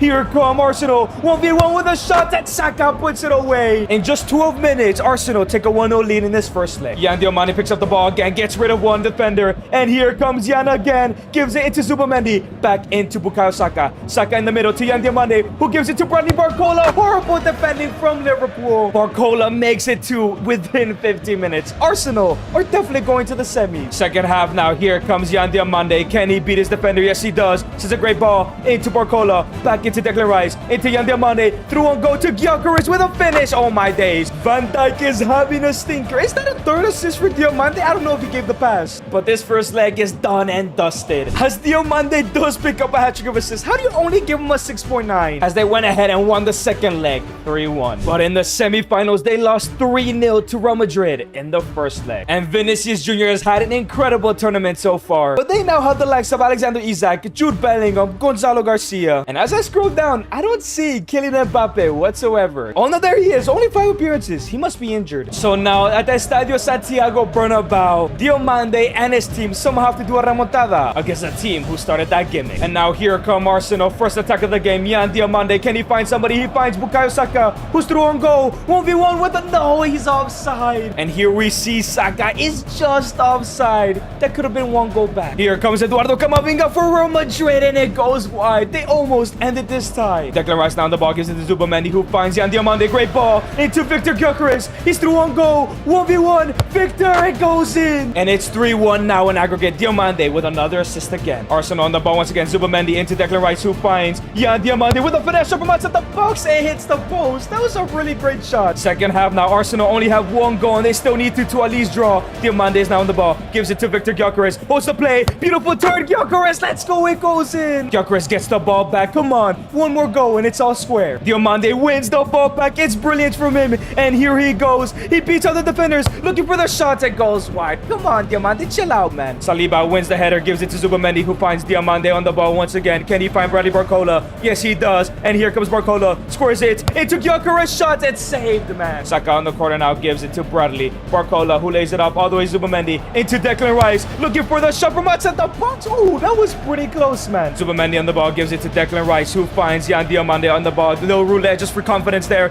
Gives it to Bukayo Saka. 1v1. Looking for the finesse from outside the box. Courtois. Why doesn't he drive it in? Diomande taking this corner. We know Arsenal love to score from here. It falls into Gabriel, but it goes wide, man. It was just a yellow card. Now it's Zubamendi. Gives it straight into Declan Rice. Declan Rice into Yan Diomande. Here he goes again. Just a through ball. Bukayo Saka, 1v1. He's offside again. These throws. Diomande's giving him these dimes, man. But it's an anticlimactic finish to the game. Madrid are going through. Diomande did not have his best performance, but he was still good. What can Diomande win the Champions League and the Ballon d'Or here at Arsenal? But at least it's another Premier League title. A 3-0 loss to City in the Community Shield. A loss to City in the FA Cup. And they did not win the Carabao. Only one trophy for Diomande this year. And this time, Diomande does not make the team of the season. Was he not good? And it was an off year. 10 goals and 8 assists. It just feels like he's wasted in that 10 position. Went up a +1 to an 88 overall. But this is interesting. Bukayo Saka has won the Ballon d'Or for Arsenal. He didn't even win the Champions League though. That's very interesting. So to kick off season number 3, Arteta speaks with Diomande and says, look, Jan, you did sign a 3-year contract. This is your last year. I'm ready to offer you a new contract. Diomande says, I'm not sure if I want to sign that, Mikel. I've loved my time here at Arsenal, but I did not like this number 10 position. I think I excel more off the left or even off the right. And also for a Ballon d'Or win, I think I might need it. If you can give me that, then I'll sign a new contract. However, Arteta responds, I'm sorry, Diomande. The plan is to have you at 10. You're a lot better than you think. You just didn't get the output, but Barcola has done well, and Saka just won a Ballon d'Or. I can't fit you in there. Diomande says, well, that's that. Thank you for your time. I'll play this last season, give him my all, try to win as a Champions League, but I'll be leaving regardless. So it seems like Diomande is leaving Arsenal at the end of the season, regardless of what happened. But he still looks like an incredible player, man. I'm sure he'll get offers, but maybe he can win the Champions League here and win the Ballon d'Or. So we're just gonna give him the shadow striker role to really perfect his finish. At this time around, Arsenal finished in 3rd place. Round of 16, they smashed Porto. Quarters, they beat RB Leipzig barely. Semi-finals, they beat Leverkusen and now face Inter Milan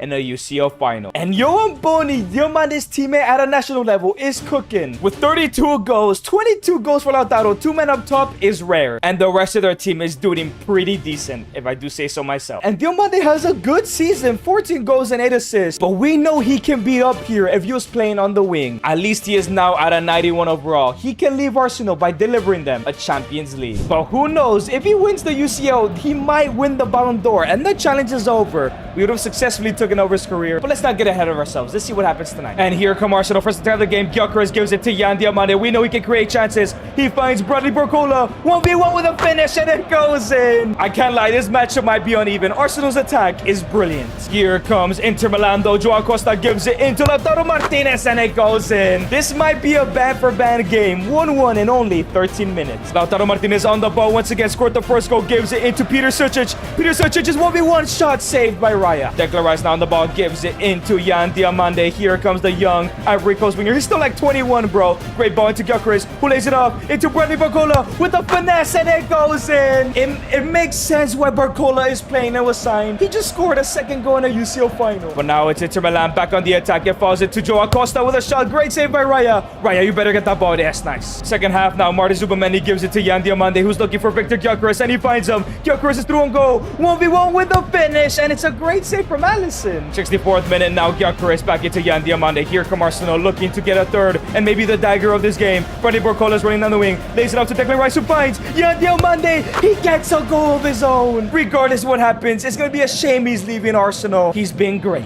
And the game is over. Saka lives the UCL trophy. Arsenal finally win the big one. Is Diomande a favorite to win the Ballon d'Or here? Despite Barcola getting man of the match in the final, Saka wins his 2nd Ballon d'Or, man. I think we know what's about to happen with Diomande. In season 4, Diomande takes a press and has asked many questions. So Diomande responds, yes, we just won the UCL with Arsenal, but am I going to stay here? The answer is unfortunately no. I've enjoyed my time at the Emirates, but I want to play in a specific position. And with the incredible players of Barcola and Saka, I am not given the opportunity to play in that position. So with my contract ending tomorrow, I want to thank Arsenal. And his decision was made. He is now joining Real Madrid. This is the biggest move of his entire career. But it's also a World Cup year, so the Ballon d'Or is not only decided by the Champions League this time around. So Diomande is now a Madrid player back in that right wing, but went down a -1 wearing the number 10. And just take a look at this front line he is a part of. But can he win the Ballon d'Or over the likes of Vinny, Isak, or Jude Bellingham? I guess we're gonna have to find out. And in terms of development plans, I think his passing somehow is his weakest ability, even though he's world class. We're giving him the wide playmaker role here. And Real Madrid finished in 1st place in the UCL group. Round of 16, they beat Bournemouth Quarters, they destroyed Bayern Munich. Semis, they have beaten Milan. And he now faces his old club in the UCL final.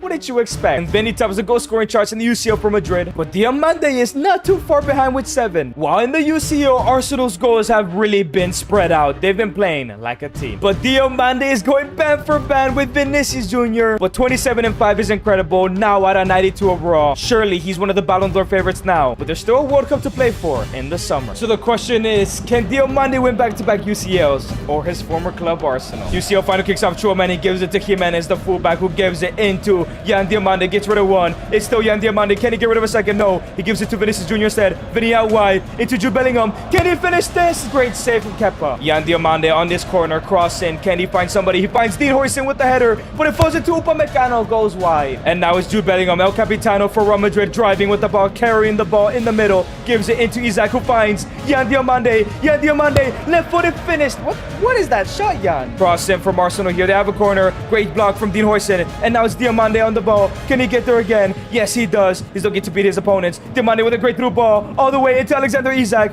He's through on goal. 1v1. He has no support. Alexander Isak. A great save by Kepa, man. Here comes Bukayo Saka. Missed tackle from Dean Huijsen. It falls into Eberechi to go 1-0 up tackle. It hits the crossbar. Back into Barcola. It goes wide. And here come Real Madrid. Second half now. Alexander Isak sends a through ball into Yan Diomande. He finds the pace to get to it. Yan Diomande cuts inside. Yan Diomande with a finesse shot. And it goes in. An absolute screamer from the man. 8 goals in 15 apps. And it's all over. Diomande wins another Champions League. Ballon d'Or is yet to be decided as it's time for the World Cup. And this is the group of Yan Diomandes. It's a tough one, man. And Yan Diomande will be playing on that left-hand side weirdly. But he shined last time he played there. But they were able to top the group with all 9 points. Round of 32, they beat Romania. Round of 16, they beat the US on pens. And in the quarters, they beat Denmark. As Diomande now has to face France, and the winner face Italy in the World Cup final. And no wonder Pisili and Retigui have 13 goals put together, while Dembele is France's top goal scorer. But getting to a semi-final is already huge for his Ballon d'Or push. Brazil's not there, so no Vinny. If he can cause an upset, regardless if he wins the final or not, that Ballon d'Or is his. But here come the French national team. It's Desiree Doué on the ball, looking to take the lead here for France. With the cross in, it falls into Mbappe, looking for the shot. Great save for Fana. And here come Ivory Coast. Great ball into Yan Diomande, looking to make it 1-0. What a surprise this would be. Cuts inside. Diomande finesse shot is blocked. Dorgles with a great ball into Yan Diomande. Here come the Ivory Coast again. Cuts inside. Yan Diomande with a finesse shot from there. And it's a screamer. It goes in. Somehow, someway, the number 10 puts Ivory Coast into a lead here. Mbappe on the ball. Gives it into Desiree Doué, who finds Akliuch. Akliuch is on the ball. He's picking up the skills. Where's Ryan Cherky? Great tackle, Diomande. That is not a pen. That is not a pen. That's clean. Mbappe versus Fofana. He goes to the right-hand side. He bangs it in. It's 1-1, man. Oh, no. Oh, no. But now it's Mbappe. Picks up the ball immediately. Ivory Coast loses from kickoff. Come on, do it. Catch up to him. And Mbappe makes it 2-1. Within 5 minutes, France take the lead. The fairy tale is over. Ivory Coast are knocked out. A boring game. But has Diomande done enough this season to finally win his Ballon d'Or? Yes, he actually won the Ballon d'Or. Let's go, Diomande. Morgan Rogers is set to join Chelsea for a record-breaking 113 million, making him the most expensive English player of all time. However, there's one problem. He's joining a club that doesn't have UCL football. So is this really the best career move? Today, I'm taking over Morgan Rogers' career at Chelsea to see if he can justify his price tag by winning the Champions League and becoming the world's best player. So here we go. Morgan Rogers is arriving at Chelsea with brand new manager Xabi Alonso. The question is, where will Morgan Rogers fit in this starting 11? And it seems like Xabi will be playing that 3-4-2-1 formation. And this will be his starting 11 with Morgan Rogers playing on that right cam side. However, Cole Palmer is set to be the goal scorer, and Morgan Rogers is the playmaker. However, Xabi speaks with Morgan Rogers. Welcome to the club, Rogers. As you know, I am the brand new manager of Chelsea, and I've actually been given a 3-year contract to win the Champions League, and it's the same contract you have been given. So prove me that I can trust you for the next 3 seasons to help us win the Champions League, so I can stay here at Chelsea past that. Morgan Rogers then responds, yes, I am ready for this big step, and yes, there's a lot of pressure on not only you, but on me as well to help this club deliver the Champions League. I will not let you down, boss. And first, Morgan Rogers has to help Chelsea qualify for the UCL. And luckily, they were able to convince Enzo Fernandez to stay. But other than Reece James, this defense is not looking too good. And Chelsea have absolutely no money left. They spend it all on Morgan Rogers. And these are Morgan Rogers' stats. He's not looking too bad, but we have to give him the advanced playmaker role to master his new position. But can Morgan Rogers start off his season well as he's making his debut against Coventry City? Esteban on the ball with a brilliant pass into Morgan Rogers. Here come Chelsea. Great pass into Joe Upno, into Cole Palmer instead, and it goes in. But it's offside. That would have been Rogers' first assist in a Chelsea shirt. And now here comes Morgan Rogers with another brilliant pass into Joao Pedro. Come on,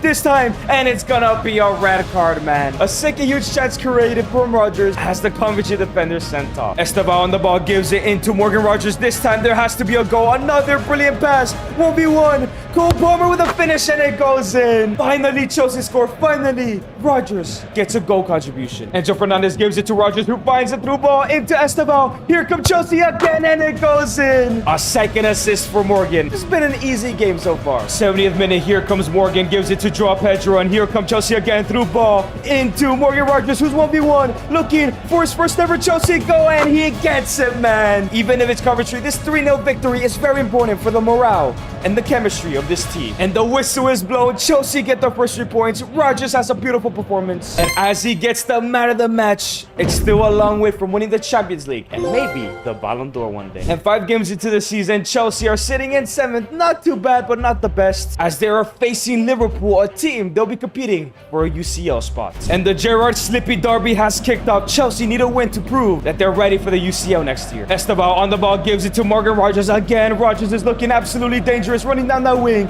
Cuts inside. Rogers gives it to Joao Pedro. 1v1. Come on, JP. That's his fault, man. But here comes Dominic Szoboszlai. 1v1, looking for the shot. Penders. Brilliant save. Rogers on the ball, looking for that brilliant pass. He does find Cole Palmer. And here comes Mr. Code. Cole Palmer holds the ball. Gives it back to Rogers, who finds JP. Can he score this time? And finally, that was Rogers' 3rd brilliant pass. And finally, it gets rewarded. Second half now. Chelsea want to extend his lead. It falls to Caicedo, who finds Enzo Fernandez. Fernandez out wide. Esteban into Rogers. Beautiful football from Chelsea, maintaining possession. It's still Rogers on the ball. Gives it into Caicedo, who finds Palmer. Joao Pedro through ball into Rogers. He's 1v1. Can he finish? And let's go. But the ball was a bit late. It should be 2-0. But here comes Alexander Isak. A Chelsea mistake. My lead to a Liverpool goal. Isak, great tackle from Hato. But it goes back into Isak. What is that defending? Clear the ball, man. It's 1-1. This is not good. Rogers wins the ball back. Gives it into Caicedo in the middle. Caicedo into Joao Pedro. Pedro into Rogers. Rogers out wide into Esteban. And here comes Chelsea. Scores it back into Palmer. Finish, and it goes wide. Come on. Liverpool are through on goal again. Alexander Isak looking for the shot. Reece James tries to recover it, but Penders saves it. Alexander Isak on the ball. 1v1 to win the game for Liverpool. Penders, huge save. 8 minutes left to go. Here come Liverpool. Alexander Isak with a great turn shot again. Penders. Curtis Jones gives it to a nice tackle from Colwell. And here come Chelsea with only a couple minutes to go. Morgan Rogers is on the ball. Can he find a brilliant pass in through to score a winner here? Brilliant pass into JP. 1v1 to get the 3 points. Low driven, and it goes in. Rogers with the game-winning assist. Chelsea upset Liverpool. And it's another huge 3 points for this UCL qualification race. And after the Liverpool game, Morgan Rogers took a press. Rogers says, yes, it was a great performance against Liverpool. I'm loving my time here at Chelsea. Our goal might be to qualify for UCL football this year. But the gaffer and some of the boys and I talked, we want to win the Carabao and the FA Cup trophy this year, so the fans could truly believe in this Chelsea project I am a part of. And well, he spoke it to reality, as it's a Carabao Cup final against Arsenal. And Gyökeres has been incredible. They have Mohamed Salah, Odegaard 11-11, 9-3 for Eberechi Eze. And they even signed Eli Jr. Krupi. So Morgan Rogers can talk the talk, but can he walk the walk tonight at Wembley? But it was a boring London derby, as it's going to a pen shootout. I actually don't back Chelsea to win this one. Going up first is Victor Gyökeres. To be fair, Mike Penders is freaking tall. He goes to the right. Penders, dive low, man, dive low. Cole Palmer up next, the coldest man on the pitch. Surely doesn't miss his penalty. Top corner, let's go. And we're in the number 8, Mohamed Salah to take The next penalty, bottom left, and it goes in, man. And now, Joao Pedro on the ball here. The striker, the number 9, should not miss this, and he does. He misses it, man. Are you serious? Bukayo Saka stepping up to take the next penalty. Goes to the bottom right. Penders recovers Joao Pedro's mistake, though. And now, Enzo Fernandez, he wanted to leave, but you better score this penalty now. Yes, he does. Let's go 2-2. Mr. Declan Rice is up next. He goes to the top right, and it goes in, man. Esteban, Morgan Rogers yet to take a penalty here tonight. Top right, and it goes in. He's not missing. Martin Odegaard, former captain of Arsenal, for some reason isn't tonight. Where is he gonna go? He's gonna go down to the left-hand side, and it's not saved. And it's all on Rogers. If he misses his Arsenal or Carabao Cup champions, come on, Rogers, bottom left, let's go. He deals with the pressure. Oh, we know Gabriel can miss a penalty or two. Where is he gonna go? He goes to the left, and it's in. Reece James, the captain, will he let his team down, or will he keep his team in this game? Bottom left, he keeps his team in the game. Another center back taking a pen here. Marquinhos is gonna go to the right. Penders makes a save. Let's go. Pedro Neto, this is the guy I do not want on the penalty, but can he score it? And it's saved by Ryan. Are you serious, man? Martin Zubamendi goes to the left-hand side. That's not good, man. That's not good. Moises Caicedo, come on, man. Oh, no. Oh no, oh no, I overdid it. I did not let go of the button. Chelsea are not Carabao Cup champion. Oh, Rogers is gonna get clowned, man. He's gonna get clowned. Arsenal left the FA Cup trophy. But regardless, Chelsea reached the FA Cup final. Please tell me they can win this one. But Liverpool looks strong with Isak scoring 36 and all the midfielders getting involved. Well, Hugo Ekitike has had a poor season. And the game kicks off. Pedro Neto on the ball, gives it to Moises Caicedo, who looks for Morgan Rogers, but finds Joao Pedro instead. Into Rogers, into Esteban, and it goes in. A deflection from Gravenberch has led to Chelsea to take the lead. Moises Caicedo now on the ball, finds a brilliant through ball into Rogers with the one goal. 2 minutes after the first goal, and Rogers gets his first. Liverpool are sleeping tonight, and Chelsea are taking advantage. Rogers on the ball, gives it to Enzo. Enzo does find Esteban. Esteban on the ball once again, gets a brilliant ball into JP. JP lays it back all the way to Caicedo. Caicedo, Pedro Neto, finesse, and it goes wide. Esteban on the ball, gives it into Morgan Rogers 5 minutes before halftime. Can Chelsea somehow get another? Rogers gives it to JP. First time finish, and no. Come on, JP. Enzo Fernandez on the ball, does find Morgan Rogers here in the second half, still looking for that third goal, and Rogers hits it in the post and in. That's how you finish Joao Pedro. 3-0 to Chelsea. It's over, man. Morgan Rogers gives it into Joao Pedro, who finds Cole Palmer. This game is not over. Palmer into Rogers. 1v1, and it's the hat-trick finish. That's how you come back from losing the Carabao Cup final. The whistle is blown, and James lifts the FA Cup. At least Chelsea won a trophy this year. But did they qualify for the Champions League? If you guys have enjoyed this video so far, make sure to subscribe and comment down below what videos you want to see next. And yes, they have. Third place, 79 points. They're back in the Champions League. And despite being the playmaker, Rogers outscored and out-assisted Cole Palmer in all competitions, while JP, Enzo Fernandez, Palmer, and Reece and Esteban were all decent. And Rogers has grown to an 86 overall, slowly getting closer to that UCL and potentially a Ballon d'Or. But somehow he was robbed the team of the season. But things are going well so far. But in season 2, the bad news begins as Cole Palmer has left Chelsea for Manchester United for 150 million. He's now the most expensive English player of all time. And Enzo Fernandez for 110 has gone to Real Madrid. These players did not believe in the Xabi project. So Xabi Alonso speaks with Rogers and says, as you know, Enzo and Palmer, did they not believe in the project and have left the club? I am planning on changing the formation to a 4-2-3 attack, and I can see you playing on the left-hand side or at number 10. Where would you like to play this season? Morgan Rogers says, you know what? You trusted to bring me in last year, so I'm going to make it up to you and be the number 10, be the main man, and really help us try and win the Champions League and the Premier League this year. So this is what that team is looking like with the 4-3-3 attack. It's so weak, man. But that's also because Xabi Alonso has sold more players he does not want here at the club. And I'm curious to see what kind of players he's going to bring in. And up first, for 66 million, he's brought in German Felix Dementia. And he is going to be the replacement to Enzo Fernandez here. But it did not stop up there as for 70 million, he's brought in Italian stallion Alessandro Bastoni, and he'll be playing next to Levi Colwill to form a great center back partnership. And his second to last signing for 72 million is Lewis Hall, former Cobham Academy product, and for his final signing, 92 million is being spent on Brazilian Rodrigo, as he is the perfect left winger for this system. So this is the brand new Chelsea side. I think it looks great, but losing Palmer and Enzo was absolutely huge, as this season they're trying to win the Prem and the Champions League. But again, Rodgers takes a conference and says, how do I feel about the loss of Palmer and Enzo? Well, they didn't believe in the Chelsea project. The gaffer and even the captain and I believe, no disrespect, but Palmer and Enzo Fernandez were individualists. We now have a full squad that believe in this Chelsea project, and you will see us succeed. Huge words for Morgan Rodgers, as this year we're giving him the shadow striker role, as that is the role he'll be running this season. But it's time to see this new team out, and more importantly, Rodgers as the main man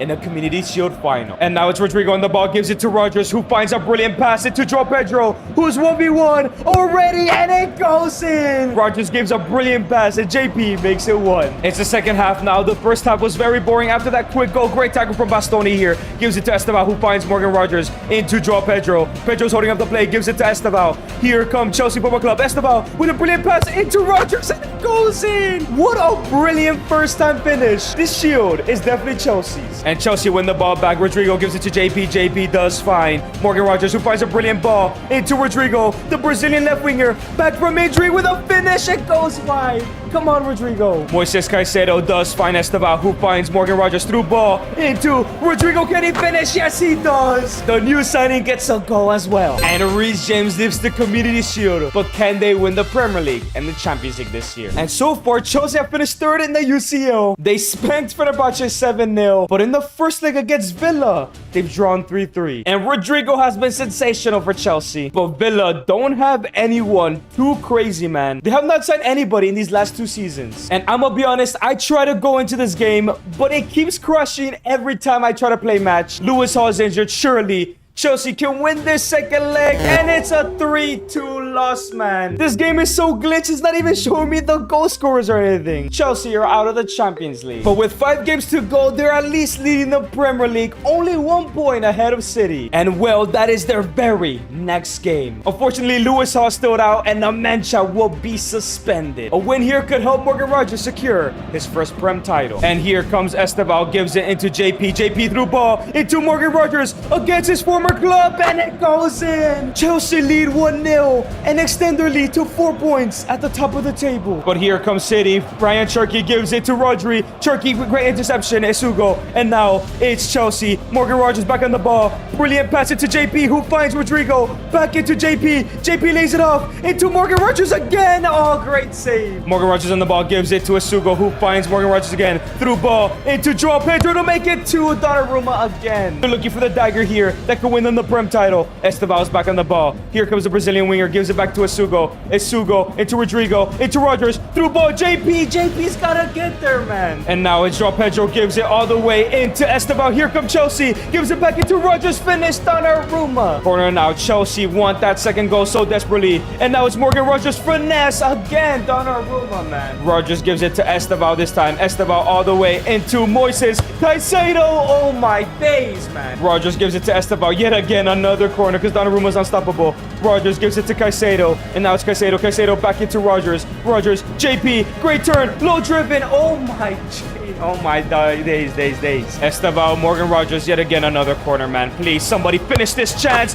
Finally. Oh my days. Donnarumma has given us like 7 corners in 5 minutes, but Rodgers makes it 2. And there we go. The 3 points are secured. This could give them the Premier League trophy. Look at this monstrosity from Donnarumma. 8 saves, all of them which led to corners, bro. And yes, Chelsea have won their first Prem title since 2016, as JP, Bastoni, Colwill, James, Penders, and finally Rodgers are in the team of the season, as João Pedro was the player of the year. But Rodgers failed to win back-to-back FA League cups, but he finally won his first Carabao. And while João Pedro and Rodrigo were incredible, as Rodgers just missed out on the top playmaker award, he did great in that attacking mid position. And it's only 11 goals, but 18 assists this time. But he finally has goal scorers in front of him. But a +4 has gotten him to a 90 overall. He's officially one of the world's best. But this team is definitely ready for the UCL next season. I'm curious if Xabi will bring someone else in. And to kick off the new season, Xabi speaks with Rodgers and says, Rodgers, this is the last year of your contract and as well as mine. And so we must win the Champions League. However, Estevao really struggled on the right-hand side. I have a great idea. I trust you to play at right wing and Estevao at cam. Is that something that interests you? Rodgers says, it is risky. I am used to playing at number 10 and it's my best position. But if you think it's best for the club to win the Champions League, I will do it. Let's go win it all, boss. So Estevao has converted to a cam and Rodgers has gone down a -2 now as a right winger. But it does help Ballon d'Or conversations because it's hard to win it as an attacking mid. And it seems the problem is pace. He is very slow, so we're gonna give him the winger role this year. And Morgan Rodgers will be playing in that inside forward role as Estevao's role has actually been changed to a playmaker. It seems that Xabi will not make any signings. He backed this team to win the UCL. If not, both him and Rodgers are gone. And in the Champions League, they went absolutely perfect in the groups. Round of 16 beat Dortmund 7-0. Quarterfinals beat Juventus 7-0. But in the semis, tied the first leg 3-3 to Arsenal. Rodrigo and Rodgers are probably fighting for that Ballon d'Or if they win the UCL, as Arsenal's top goal scorer is Eze. And it seems more of like the power of friendship has worked out for them to get to the semi-final. But it was a horrendous second leg as it's a penalty shootout. 2 years ago, Rodgers lost to Arsenal in the Carabao Cup final here. Can he redeem himself? And up first is Eli Junior Krupi, the young Frenchman talent, goes to the left and it's in, man. Taking the first penalty is Brazilian Estevao. He's gonna go to the bottom right and he bangs it in. Almost low-key hit the post. And now it's Nani Madueke. I cannot believe this guy is an Arsenal player, man. He goes to the left and he scores it as well. And now it's Brazilian Rodrigo, Chelsea's number 10. He's been a sensational signing and he bangs it in top corner. Declan Rice, it's not done according to him, but Penders is gonna make sure he's done tonight. To the left, never mind, he scores. Robert Sanchez versus Morgan Rodgers. Surely he won't miss his penalty. Top left, let's go Rodgers. That's what you want. Oh, Mr. Clutch himself, Mikel Merino. Penders is waiting for his first save. He goes to the right again, Arsenal. Reece James, captain, cannot let down the London club. Top right, bangs it in top corner, 4-4. Ethan Nwaneri, Helen's very own, to send Arsenal potentially to sudden death. To the left and he misses. He follows it. And now it's up to Caicedo, who missed the last penalty. Come on, Moises, go to the final. Let's go. Caicedo sends Chelsea to the UCL final. And the final will be up against Real Madrid. And Endrick is their current top goal scorer. But Vinny's been incredible. Mbappe as well, Endrick. And Mr. Enzo Fernandez himself, 18 and 25. But Morgan Rodgers wins the Premier League title again. Fails to win the Community Shield, wins the FA Cup again, and wins the Carabao Cup. But Rodgers just misses out on the Golden Boot to his teammates. And Reece James is the top assists, as Rodgers scored 39 goals and 14 assists, but Rodrigo has 41 and 10. It seems like the Ballon d'Or race is between these two. And everybody is fully fit and ready for this Champions League final. But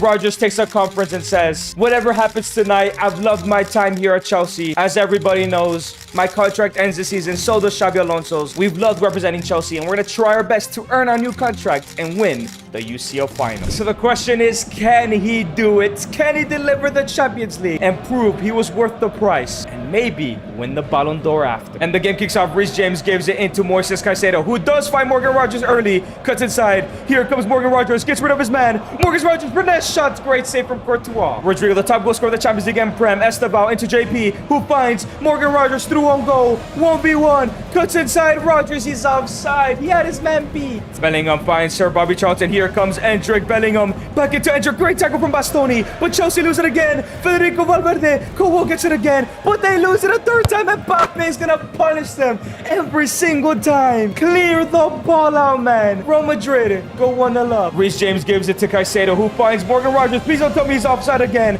Rodgers cuts inside. If he sees someone's going to change the game, it's going to be him. Finesse shot. Oh my days! The best goal he's ever scored in his career! The curl on that was nuts! 1-1, baby! And here come Chelsea Football Club. Rodrigo is on the ball. He's the top goal scorer of the Champions League for a reason. JP through ball into Esteban. 1v1. The Brazilian youngster. Why? He's not up. Dude, he's not offside. Let's look at this. Come on, let's look at this line, bro. He cannot be that far. Oh, my days. He was actually pretty far offside. I got like, my bad, guys. Endrick, Bobby Charlton. Great tackle from Bastoni. Finds Felix Nemencha, Rodrigo, JP. Through ball into Morgan Rogers. He's through on goal again. No way he scores another. Rogers cuts inside, gives it to him. JP, and it goes in. Right before halftime, Chelsea take the lead in the UCL final. But there's still time left for Madrid to get an equalizer. Mbappe's looking to beat his man. Mbappe to Tchouameni. Tchouameni beats Reece James. Back into Mbappe, though. Reece James, where are you? Bastoni goes for the tackle. No. Why? Why did he miss the ball by this much? It's a yellow. It's gonna be a pen before halftime. Dude, look how close this tackle was. He goes for it, and Mbappe just knocks it forward. He should have trusted Penders. But now it's Mbappe to take the penalty. He goes to the left, and it goes in. 2-2 right before the half. Second half now. Here come Real Madrid. Great tackle, though, from Lewis Hall. Esteban gives it to Caicedo. Caicedo, JP. JP, Nemencha into Rodrigo, and he's through on goal against his own team. Rodrigo scores it to Rogers. Shots, and it goes into corner. What a performance from Rogers. Cold as heck in the UCL final. And now here come Real Madrid. Great tackle from Colwell again, but it falls back into Endrick. Mbappe fed that great tackle. Bastoni. That's not a pen.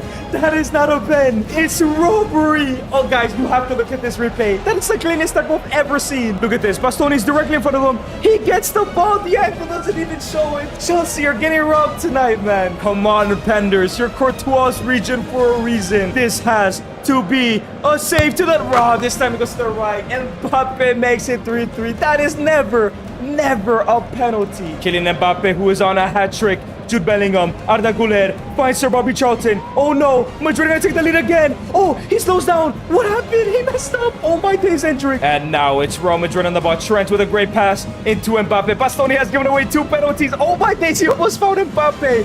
Here comes Mbappe, cuts inside, finds Endrick, saved by Penders. James gives it all the way to Caicedo, who finds Nemencha in the middle. Nemencha back all the way to Rogers, actually. Rogers switches it all the way to Rodrigo. And here comes a Brazilian against his own teammates. It was a heavy touch, but still, Rodrigo makes it 4-3. But here come Real Madrid. One last attack, potentially. Bastoni wins the ball back, lovely. Caicedo, Rogers, João Pedro, all the way to Rodrigo. Chelsea are looking for one more. Can they go ahead and finish? He sees Rogers. Can he get there? Yes, he does. Is that a hat trick in the UCL final? 5-3. The best final ever, man. And Chelsea lift the Champions League. Rogers and Xabi have earned their new contracts. But did Rogers win the Ballon d'Or? And yes, Morgan Rogers was the one to win it. Alejandro Garnacho has just joined Aston Villa on loan after another disappointing season. It's hard to believe that a couple years ago, he was scoring bicycle kicks in the Premier League while celebrating with Cristiano Ronaldo. But he has just become another Premier League flop. So today, I'm taking over the rest of Garnacho's career to see if I can get him to reach his full potential and win him the Ballon d'Or. So Garnacho is now joining Aston Villa on a season loan with an obligation to buy no matter what. The question is, will he be starting every single week? But the problem is Garnacho has gone down to -3 for his horrid season, now at a 75. But luckily, due to the sale of Morgan Rogers, Alejandro Garnacho will actually be in the starting 11 on that left-hand side, where he is entrusted with the inside forward role. However, Unai Emery brought in one more signing, and for 50 million, Amad Diallo is now joining Aston Villa. Why did he make this signing? And Emery speaks to Garnacho and tells him, "Welcome to the club, Garnacho. I've also brought in Amad Diallo. I expect both of you to shine this season because you will be joining on a permanent at the end. My goal is to win any trophy this year, whether it's a Premier League, Champions League, FA Cup, or Carabao. But I expect at least 10 goals from you this season. If not, we'll sign you and send you straight to Saudi Arabia." Garnacho says, Thank you for giving me this one last chance. My career has not gone as I want to, but one day I will win the Ballon d'Or." So this is the starting 11 for Aston Villa, as I've changed Garnacho to a left winger just for that extra overall boost. And Emery wants 10 goals, but Garnacho's shooting is only at a 75, so it's only right to give him the inside forward role here. But it's time for Garnacho's debut here at Aston Villa against Newcastle. He needs to get off to a great start if he wants to help Aston Villa win any trophy. Boubacar Kamara gives it to Garnacho, who finds Johan Manzambi. Here come Aston Villa, looking for the first goal of the season. It's still Johan Manzambi. Great pass in to Alejandro Garnacho. Left footed finish, and it goes in. in! His first touches as a Villa player ends up in a goal. Great pass from new signing Manzambi as well. And right before halftime, here come Villa again. Manzambi gives it to Ollie Watkins, who gives it into Amad. Amad back into Watkins. Watkins back into Amad. The other new signing, and it goes in. He was brought in because he knows Garnacho very well,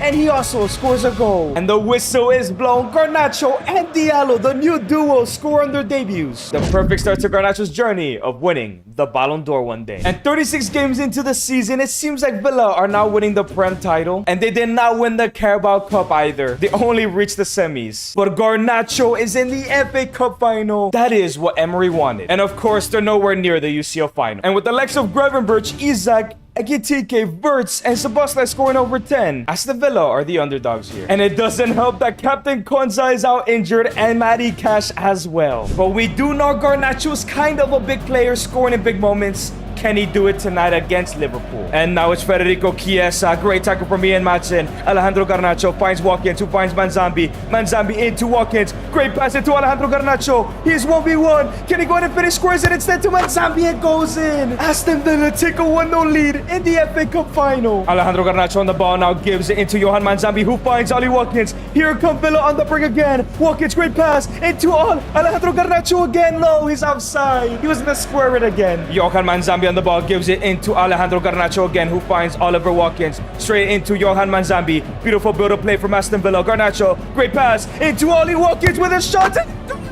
Wembley is shot. Villa are leading in a final by 2 goals against the Reds. 48th minute now. Here comes Amad Diallo on the run here for Aston Villa. If they can get a dagger, it'd be beautiful. Amad Diallo with the cross in all the way to Garnacho. Takes a touch, finish, top corner. In the second half, Garnacho scores a goal after getting 2 assists as well. The whistle is blown. Aston Villa lift the FA Cup trophy. What happened with Liverpool tonight? And of course, in the Prem, Villa ended up finishing in 5th place. And what a season for Garnacho. 14 goals and 2 assists in 63 games, and has gone up a +4 all the way back to a 79. However, before the season ends, Garnacho talks to the press. Yes, I know you guys are wondering, where does my future lie before I sign for Villa? I was told if I didn't perform well, I'd be going to Saudi, but now some of the biggest clubs want me. However, my job is not here done at Villa, so of course I'll be signing a permanent and staying for at least another season. So here we go. Garnacho was always gonna sign for Villa, but he is not leaving the club. Let's see what happens next season. And to kick off season number 2, Emery speaks for Garnacho. Incredible season last year, and thank you for pledging your loyalty this year. But the truth is, one more good season from you, and I can't keep hold of you. So if you want to go to the biggest club possible, go ahead and win us the Europa League. Garnacho says, already ahead of you. That is my goal this season. I really appreciate you letting me revive my career here. We'll never forget Aston Villa. But that won't be easy, because per usual, Kamara, Watkins, and Konza, Villa lose their best players. And the squad looks dramatically weaker, and I'm not sure if it's ready to win the Europa League and qualify for the Champions League as well. But don't worry, Emery is making replacements. Up first for 25 million, it's Kevin Dantzford from Tottenham. Yes, all of them are backups to top 6 Prem clubs like always. And up next for 40 million is very injury prone Romeo Lavia. Hopefully he can stay fit to help Garnacho win the Europa League. And for 50 million is Arne Slot's boyfriend Cody Gakpo, and he's gonna be playing up top. Very interesting from Emery. So this is the brand new starting 11 going into this Europa League season. The competition is winnable, and we need Garnacho to perform. And this shooting is looking much better, but it's not good enough. We're really gonna run back the inside forward role here. But so far in the Europa League, Villa only finished in 8th place. But in the round of 16, they spanked Feyenoord. Quarterfinals, they beat Villarreal 6-3, but drew 2-2 in the first leg to AC Milan. And it seems like the Friendship FC, as the goals are all shared amongst the squad here. I am a little bit scared of that new signing, Gonçalo Ramos, though. But the game kicks off. Here comes AC Milan. Love this chick with a great ball into Santi Jimenez. Danso wins it back. And now here come Villa on the counter. Romeo Lavia, Garnacho,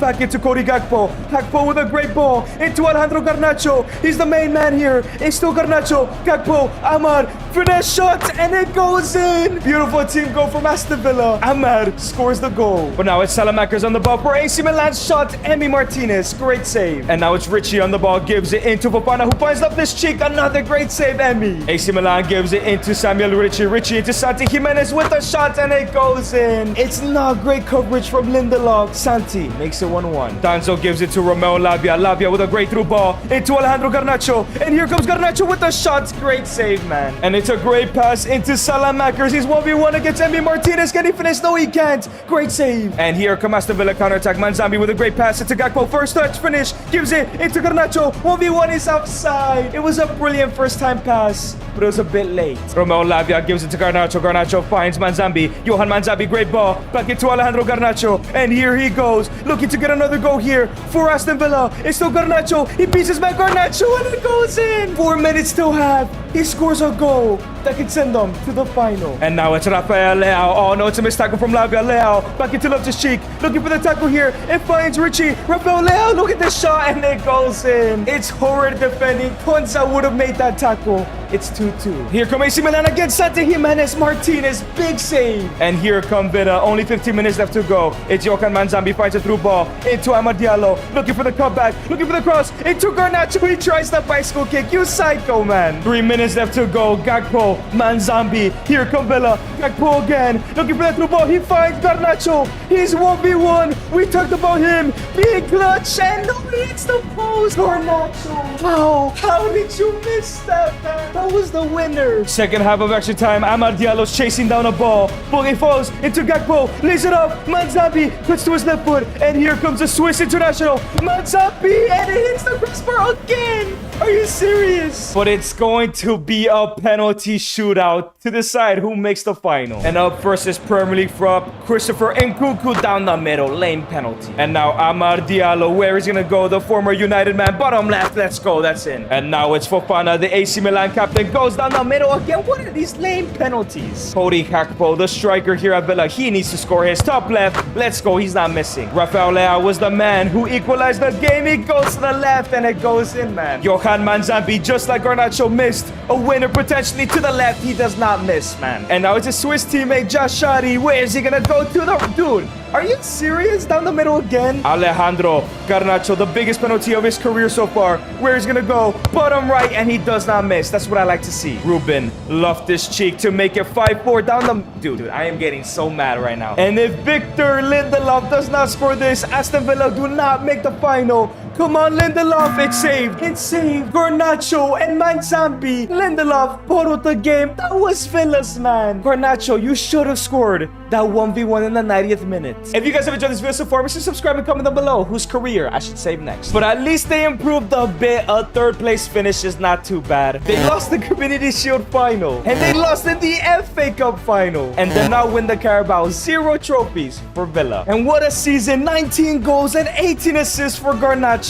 And up a +5 to an 84. That's what we like to see. Garnacho may have not won the Golden Boot, but he was the top playmaker. What a 2-season turnaround he's had so far. Aston Villa's Onana was the player of the year. And Garnacho was robbed of the team of the season. Come on, man. And to kick off season number 3, Emery speaks for Garnacho and says, look, you had an incredible season and there were lots of clubs interested in you, the likes of PSG and Bayern. But they saw your miss and say, you don't have the composure to play for one of us, so you only have one offer and we've accepted it. Thank you for everything, Garnacho. Garnacho says, thank you for everything as well. I'm excited for this new club. Even though Bayern and PSG have rejected me, I am excited to join the club I'll be joining. And the club he is joining is in the Serie A in Juventus, where one of his favorite players, Ronaldo, used to play. Can he go ahead and shine in the Serie A and maybe win the Champions League here? Straight away, he takes a conference with Juventus. It is a blessing to be here in Turin to play for Juventus. My career has revived pretty great so far, but I have big aspirations of winning the Ballon d'Or. But first, I must get Juventus back in the Champions League, and that is by winning the Europa League, which I lost last year. And Garnacho will be playing on the left-hand side with the likes of Yildiz and Conceição. This team is definitely strong enough to win the Europa League. And no signings will be made as Garnacho has amazing shooting. You know what? Let's give him that wide playmaker role to improve his dribbling and his passing, and also get to that 5-star skill moves. And Garnacho has upheld in his promise as in the Europa League final against Bilbao. And Roberto Navarro is cooking for Bilbao with 8 goals. But of course, they have superstar Nico Williams, Sanse, who's probably like an 88 88 overall. As these three are probably carrying this entire side, man. They have Gilberto Mora. I'm a little bit nervous. But both starting center backs will miss the game. Lucatelli, one of the captains, and the other winger, Conceição. And even McKennie is injured. Everything is against Garnacho tonight. But can Garnacho redeem himself for that missed opportunity in the semis and win tonight? And boys, Bilbao have scored in the first 8 minutes. It was a nothing chance. Just take a look at this. Nico Williams picks up a cross. That should be an easy header for the left back. And then Di Gregorio is supposed to get that, but Navarro puts it away. But Juventus are now playing on the back foot here. Kenan Yildiz tries to give it back to Garnacho, and he does find them. Garnacho with a sharp match at the box. Great save from Robert Sanchez. Zegrova gives it back into Koop Miners, who finds Kevin Turam. Kevin Turam cuts out wide. He's looking for Garnacho. He finds Garnacho. 1v1 with a shot, and he goes wide. Garnacho, you gotta score that. Kevin Turam gives it into Alejandro Garnacho. Garnacho back into Turam. Turam into Yildiz. Kenan. Garnacho again, and this time he puts it away. He makes it 1-1, the number 7, Juventus. Kenan Yildiz back on the ball, gives it to Alejandro Garnacho, and it hits the crossbar and out. Are you serious, man? Second half now, Openda gives it back to Garnacho. Garnacho finds a through ball into Lois Openda. Here he goes. 1v1, Openda, it goes in. Straight in the second half, Juventus take the lead for the first time. Alejandro Garnacho gives it to Kenan Yildiz. Kenan Yildiz with a great ball into Alejandro Garnacho. And here come Juventus. It's Garnacho. Alejandro with the cross into Zegrova. Scissor kick, it's saved. Kevin Turam on the ball, gives it to Alejandro Garnacho, who finds Kenan Yildiz. Yildiz rigged through ball. Openda, Garnacho, 1v1. Can he finish from there? Great save, Sanchez. Yildiz lays it back off into Zegrova. Zegrova with a great touch. Gives it to Kevin Turam. Puts back, and it's still Kevin Turam. He's through on goal. Crosses it in into Openda. It goes in 3-1. This game has to be over. And the referee blows the whistle. Juventus left the Europa League. Garnacho may have not scored the winner or assisted it, but he got the equalizer, redeeming himself, man. Question is, how did they do in every other competition? However, in the league, they finished in 4th place only. That's kind of disappointing. But they win the Super Cup, and Garnacho wins the Coppa Italia. 3 trophies for him in his first season here. And not too bad of a first season. 15 goals and 6 assists for Alejandro Garnacho. Went up a +2 to an 86. He's slowly becoming one of the world's best wingers, just like how he should have been. And as the season's coming to an end, Garnacho speaks to the media again. I want to say thank you all for all the support this season. The team and I had a great year, and I know there's a lot of speculation of me being linked to the likes of Barca, Madrid, and even Atletico, where I played in the academy. For now, I will be staying here at Juventus, as my goal is to win the league title, as well as the Champions League here. And now in the new season, Garnacho wants to win the Serie A and the Champions League if possible. But the manager needs to make signings as Kelly and Conceição, because of his injury, are the weak spots. So for 50 million, the left back is actually going to be Malo Gusto, who'll be shifting from the right-hand side to the left as he joins from AS Monaco. And for another 50 million, it is Pedro Neto, 2 players that have played with Garnacho. I don't really like Neto, but I hope Spalletti knows what he's doing. And Malo Gusto is an 84 overall, while Neto is an 85. You know what? That isn't too bad. And Garnacho has turned into an all-around winger. I'm just gonna go back to the inside forward. If he wants to win the Ballon d'Or one day, he needs to score plenty of goals. And so far in the Champions League, they're sitting in 2nd place, as they are 2-0 down to Atletico in the first leg. But they're leading the league title race so far. Things are looking great. And hold on, Oyarzabal, the top goal scorer with Como, is nuts. But Alex Baena is a top goal scorer for Atletico, as he has 26 in all competitions. Julian with 17, 9 for Barrios. It's gonna be hard for Garnacho to come back here. However, Bremer will be out injured for the 2nd leg. Garnacho on the ball, gives it to Kevin Turam, who finds Alejandro once again. Looking to cut inside, he does. Scores it to Lewis. Open the shot, and hits the crossbar and in. Juventus get a goal back, 1-0. Here come Juventus again. Great ball from Kenan Yildiz into Alejandro Garnacho. Cuts inside. Alejandro Garnacho finesse shot plus, and hits the crossbar. But here come Atletico. Lee Kang-in is 1v1. Gets rid, but Di Gregorio makes a great save. Counter attack now for Juventus. Lois Openda lays it off into Kenan Yildiz, who's looking for Garnacho. He finds him. He's 1v1. Can he finish? He's offside. Are you serious? He's just too fast. But here come Atletico again. Pablito Barrios is 1v1. He gets a shot and it's saved. Counter attack for Juventus now. Locatelli gives it to Kenan. Kenan does fine. Kevin Turam. Turam all the way to Alejandro Garnacho. This time he's not offside. He knocks it forward. He gets it forward again. He cuts inside. Garnacho, and it goes wide. You have to finish. Kenan Yildiz now on the ball. Finds a through ball into Alejandro Garnacho in the second half. 58th minute. Here comes Garnacho again. Looking to do it himself. Cuts inside. It's still Garnacho. Garnacho near post finish. Saved by Oblak. Openda on the ball with a great pass into Alejandro Garnacho. He's through one goal. 1v1 to equalize the tie. He shoots and it goes in. Let's go. It's 2-2 now. Come on, Juventus. One more. Thuram gives it all the way to Alejandro Garnacho once again. Alejandro Garnacho finish up from there and it goes in. He's been very selfish tonight, but it pays off. His second. Juventus take the lead. Pedro Neto on the ball finds those up, and the Juventus is not done yet. Another great pass. Can he beat Mourinho? Yes, he does. Garnacho cuts inside. Alejandro finesse. Oh my days, he's mastered those finesse shots. His first ever UCL hat-trick. And he picks up his match ball. He sends his team to the quarterfinals. And in the quarters, they face Arsenal, who they drew 0-0 in the first leg. And Garnacho has entered the top goal scorers, but he's tied with Gyökeres. And in this competition, Martinelli has scored 5, Eze has scored 2, and even Max Dauman and Krupi have scored 1. So with everybody back from injury, can Garnacho send his team to the semis? But just like the first game, it ends 0-0. Arsenal plays some boring football. It's a pen shootout. And the first pen taker is captain Arsenal's Bukayo Saka. Goes to the right and he scores it. Wow, what a great pen. Kenan Yuri is up next. Where is he gonna go? He's gonna go to the bottom left and hits the post, and then luckily he does not miss. Eli Krupi Jr. up next for the penalty. One of the world's best wonder kids goes to the right and it goes in again. Alejandro Garnacho, the most important penalty of his career. Can he go ahead and score this? Bottom left, and he scores it as well. Beautiful. Mr. It's Not Done loves to dance, but does he love to score penalties? He goes to the left and it's in, man. Manuel Locatelli, a Juventus legend now. Can he go ahead and put this one away? Bottom right hits the post and it just sneaks in. Archab Hakimi needs to score this so Arsenal can go ahead and stay drawing down the middle. No, Di Gregorio, stay. Lois Apendo, the striker, the number 9, better score this. He goes bottom left and no, it hits the post and out. That's not good. And if Odegaard scores this, it's all over. Come on, Di Gregorio. Save Juventus so they can go to the semi-final. He goes on the middle and it's saved. Let's go. Kevin Thuram must still score this though. If not, Arsenal are still out. He's gonna go to the bottom left. I aim bottom left. What? How does he sky it over there? Arsenal to the next round. That's so dumb, man. Come on. But at least Garnacho wins the league undefeated as well, 110 points. But they failed to win back-to-back Super Cups. They win another Coppa Italia, and he failed to beat PSG at the start of the season. Jonathan David wins the Golden Boot. Garnacho is not here. He scored 14 goals, but he needs to be the top goal scorer in his team if he wants to win the Ballon d'Or. But he does score 24 goals and 2 assists. He improves drastically. A +4 to a 90 overall. He's one of the world's best. But he takes another press conference and says, "My time here at Juventus has come to an end. I thank them for believing in me, but I have gotten some great offers, but I've already accepted one with a manager I've already played under us." And so in the new season, he joins Atletico Madrid, where his manager is World Cup winner Lionel Scaloni. Yes, he's in club football now,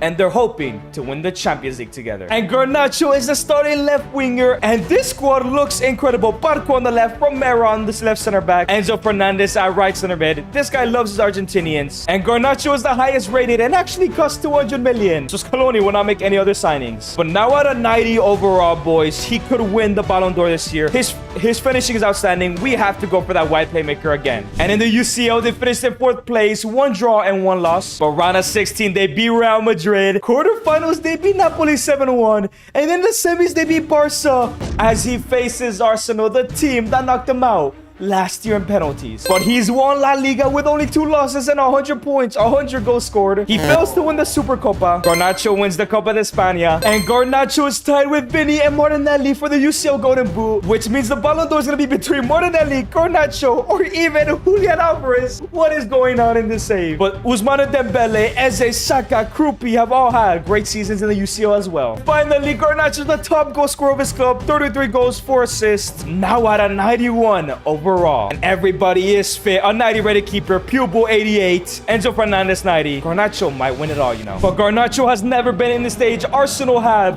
Atletico have bottled 2 of these. Who is winning the Champions League tonight? Pablo Barrios gives it to Alex Baena. Here comes the game, kicks off. Julian Alvarez does find Garnacho, but it's blocked. Pablo Barrios wins the ball back. It passes to Alex Baena, who finds Ethan Oneria, gets his old club. Julian Alvarez finds Barrios, who finds Alejandro Garnacho. He's looking to create a chance here. Cuts back, loses it, man. But here come Arsenal, Madueke, Hakimi, Ebereche, Eze, into Zubamendi, who finds Eze. Great save, Safanov. Here come Arsenal, Zubamendi with a great pass into Darwish with a shot. Safanov, brilliant save, but it falls back into Zubamendi. No, Safanov. What are you doing? Zubamendi makes it 1-0. Madueke gives it to Ousmane Dembele. Great tackle for Pupil. And now here comes Garnacho. Gives it to... What? Garnacho, man. Oh, Ousmane Dembele, he gets rid of the defenders. Beautiful Chrome Romero, who tries to make the tackle, and it goes in. Former Ballon d'Or winner is denied Garnacho. Probably his Ballon d'Or. But here comes Atletico, Pablo Barrios in the middle to Julian Alvarez, actually. And now Garnacho is through on goal. 1v1. Left-footed finish, it goes in. Let's go, Garnacho.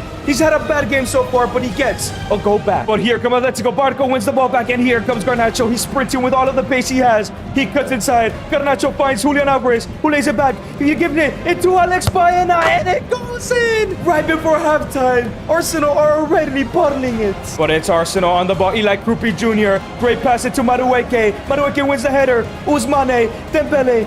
Darwish, no, somebody stop him. Who is this Darwish guy? Somebody stop him. Shot it goes wide. And now it's Enzo Fernandez gives it into Noneri, who finds Alex Baena. And here come Atletico pushing for the winner. Ito Noneri is running down the wing, looking to cut back. Squares it actually to Garnacho instead. What is that scorpion kick attempt? Is that a penalty? It's a penalty. Garnacho tried the scorpion kick, and he wins the penalty. We will take that. And this squad is built around him.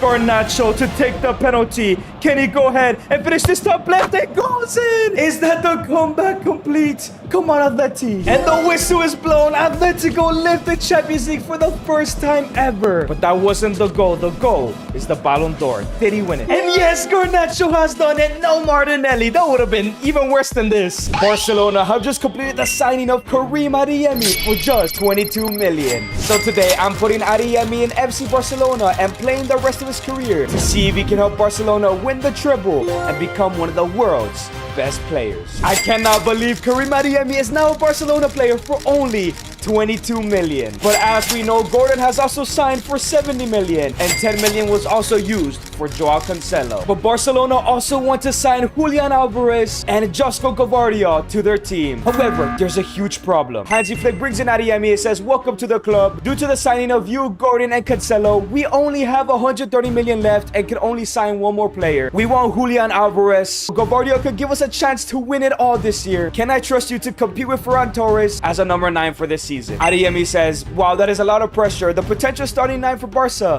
I prefer playing off the wings. You know what? You guys give me a chance here. I will do my best. Go ahead and bring in Gvardiol. So the decision has been made. Barca make their final signing, and it's Josko Gvardiol. Adeyemi has big pressure on his shoulders. So at 24 years old, Adeyemi has converted into a striker, still at an 82 overall, where he'll be competing with Ferran Torres. And Ferran will actually be the starter for now. But of course, someone like Karim and even Gordon will fight for their spots. And boys, with 80 shooting, we don't know if his future lies here. So we're gonna work on that shooting with the advanced forward row this season. But it's time for the first game of the season, and it's El Clasico. But as we know, Adeyemi is starting on the bench. Would he come on for his debut? Oh, but the game kicks off. Here comes Real Madrid. Vinicius Jr. on the ball. Great tackle from Kubarsi. But it's still Vinny into Mbappe. Hits the post. Oh, my days. Koundé into Lamine Yamal. And here comes Lamine with a great through ball into Ferran Torres. He's through on goal. This has to be the first goal for Barca. Ferran finesse. And it goes wide. Come on, Ferran. Fermin Lopez now on the ball. Great through ball into Rafinha. Here comes Barcelona again. Cuts inside into Ferran. Beats his man. Ferran. Oh, my days, man.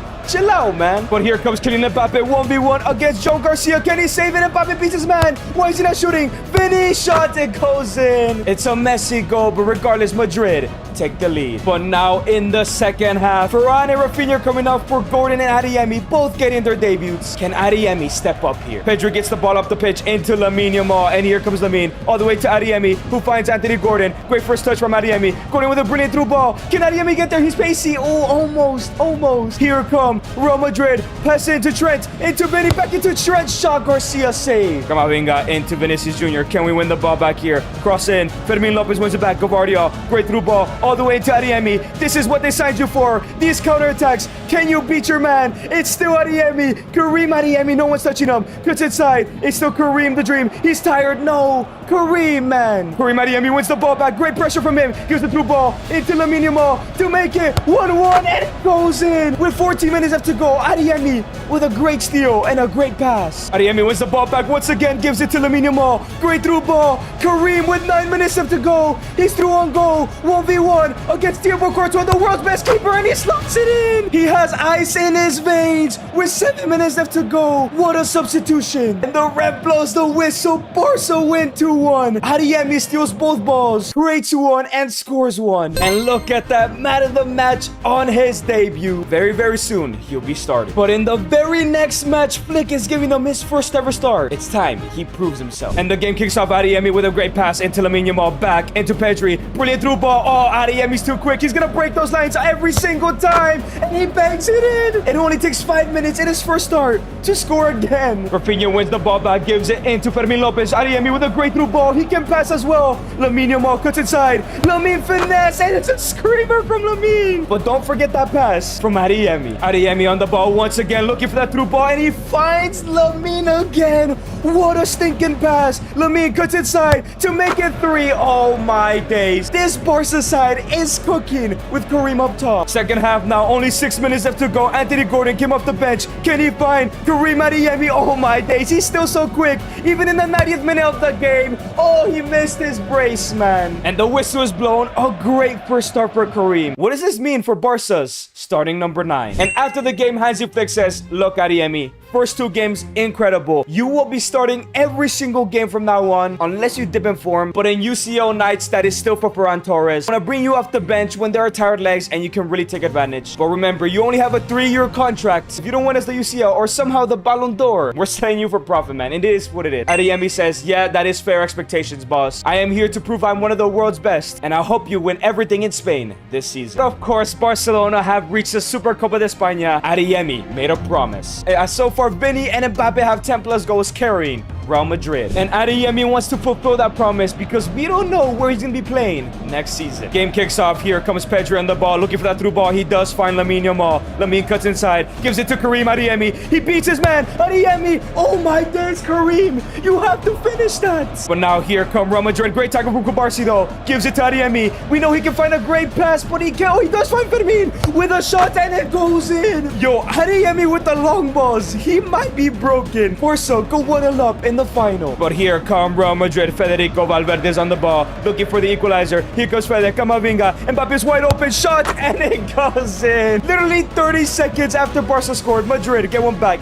Dictator stuck in the goal, apparently. But here come Real Madrid again. Jude Bellingham finds Vinicius Jr. Kubarsi goes with a tackle. It's missed, and it's gonna be a pen. Kubarsi, what's with you giving away penalties, man? And Mbappe missed one last night against Morocco, and this time he puts it in. Real Madrid take a 2-1 lead in the Copa España final. Lamine Yamal on the ball. Here come FC Barcelona. Great dribbles from him. Gives it to Kareem Adeyemi. Can you please not miss this time, Adeyemi? Courtois, man. But here comes Vinicius Jr. Gets back into Camavinga. Great tackle from Koundé. Here come Real Madrid. Trent, Vinny, great tackle from Kubarsi. Oh no, it falls back into Bellingham. Garcia, great save. Cross in from into Dean Huijsen and Mbappe, and it's 3-1 going into halftime. This is not good. And Flick is making some changes. Gordon's coming on the right. Lamine in the 10. 3 of the best presses in the world playing up top. Carreras, great tackle from Koundé. It's a great through ball into Anthony Gordon. He's fresh, full of pace here. Anthony Gordon gets it all the way outright. Into Rafinha, back into Lamine, back into Rafinha. Rafinha scores it to Adeyemi, and it goes in. 3-2 in the 55th minute.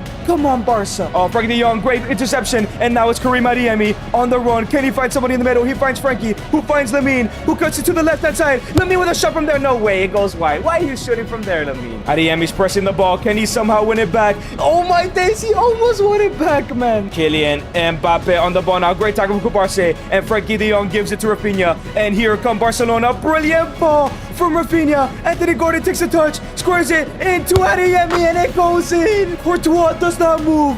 It's 3-3 now. Brilliant changes from Flick. But here come Real Madrid. Mbappe back on the ball. Great tackle from Gavardio. And here come FC Barcelona again. Anthony Gordon gives it back into Adeyemi. He's waiting for that run. He finds a great ball from Rafinha with a shot from outside the box. Courtois in the last minute of the game. 7 minutes on added time. That is a lot as per usual. Gordon gives it back into Pedri. Pedri turns left-footed finish from outside the box.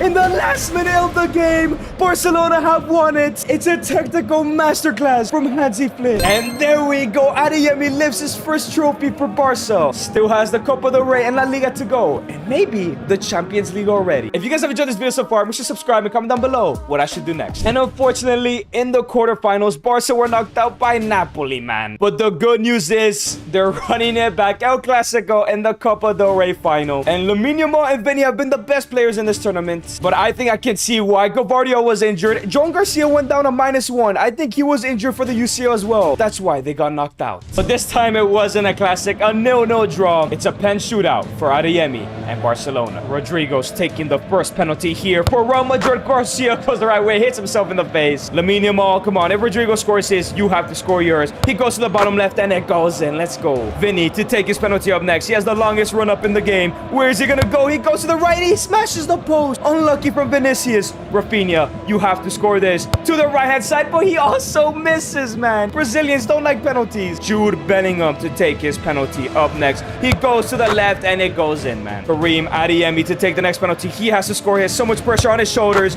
He slots it in nicely. Trent Alexander-Arnold up next to keep Madrid in the lead, and he keeps them in the lead. Fermin Lopez, you have to score yours, man. Come on, you're a lethal finisher. Bottom left, beautiful penalty. Up next is Eduardo Camavinga. I'm surprised he's still at the club here. Goes to the bottom left. Real Madrid are just not missing, man. If the hero of the last Clasico does not score this, it's all over. And Madrid are Copa del Rey winners, but he slots it in. Sudden death. Eder Militao to take the next penalty. He goes to the right. Garcia makes a save. That's huge. And now all Frankie de Jong, aka HRS, has to do is score. And it's all over. Top left, but it's saved by Courtois.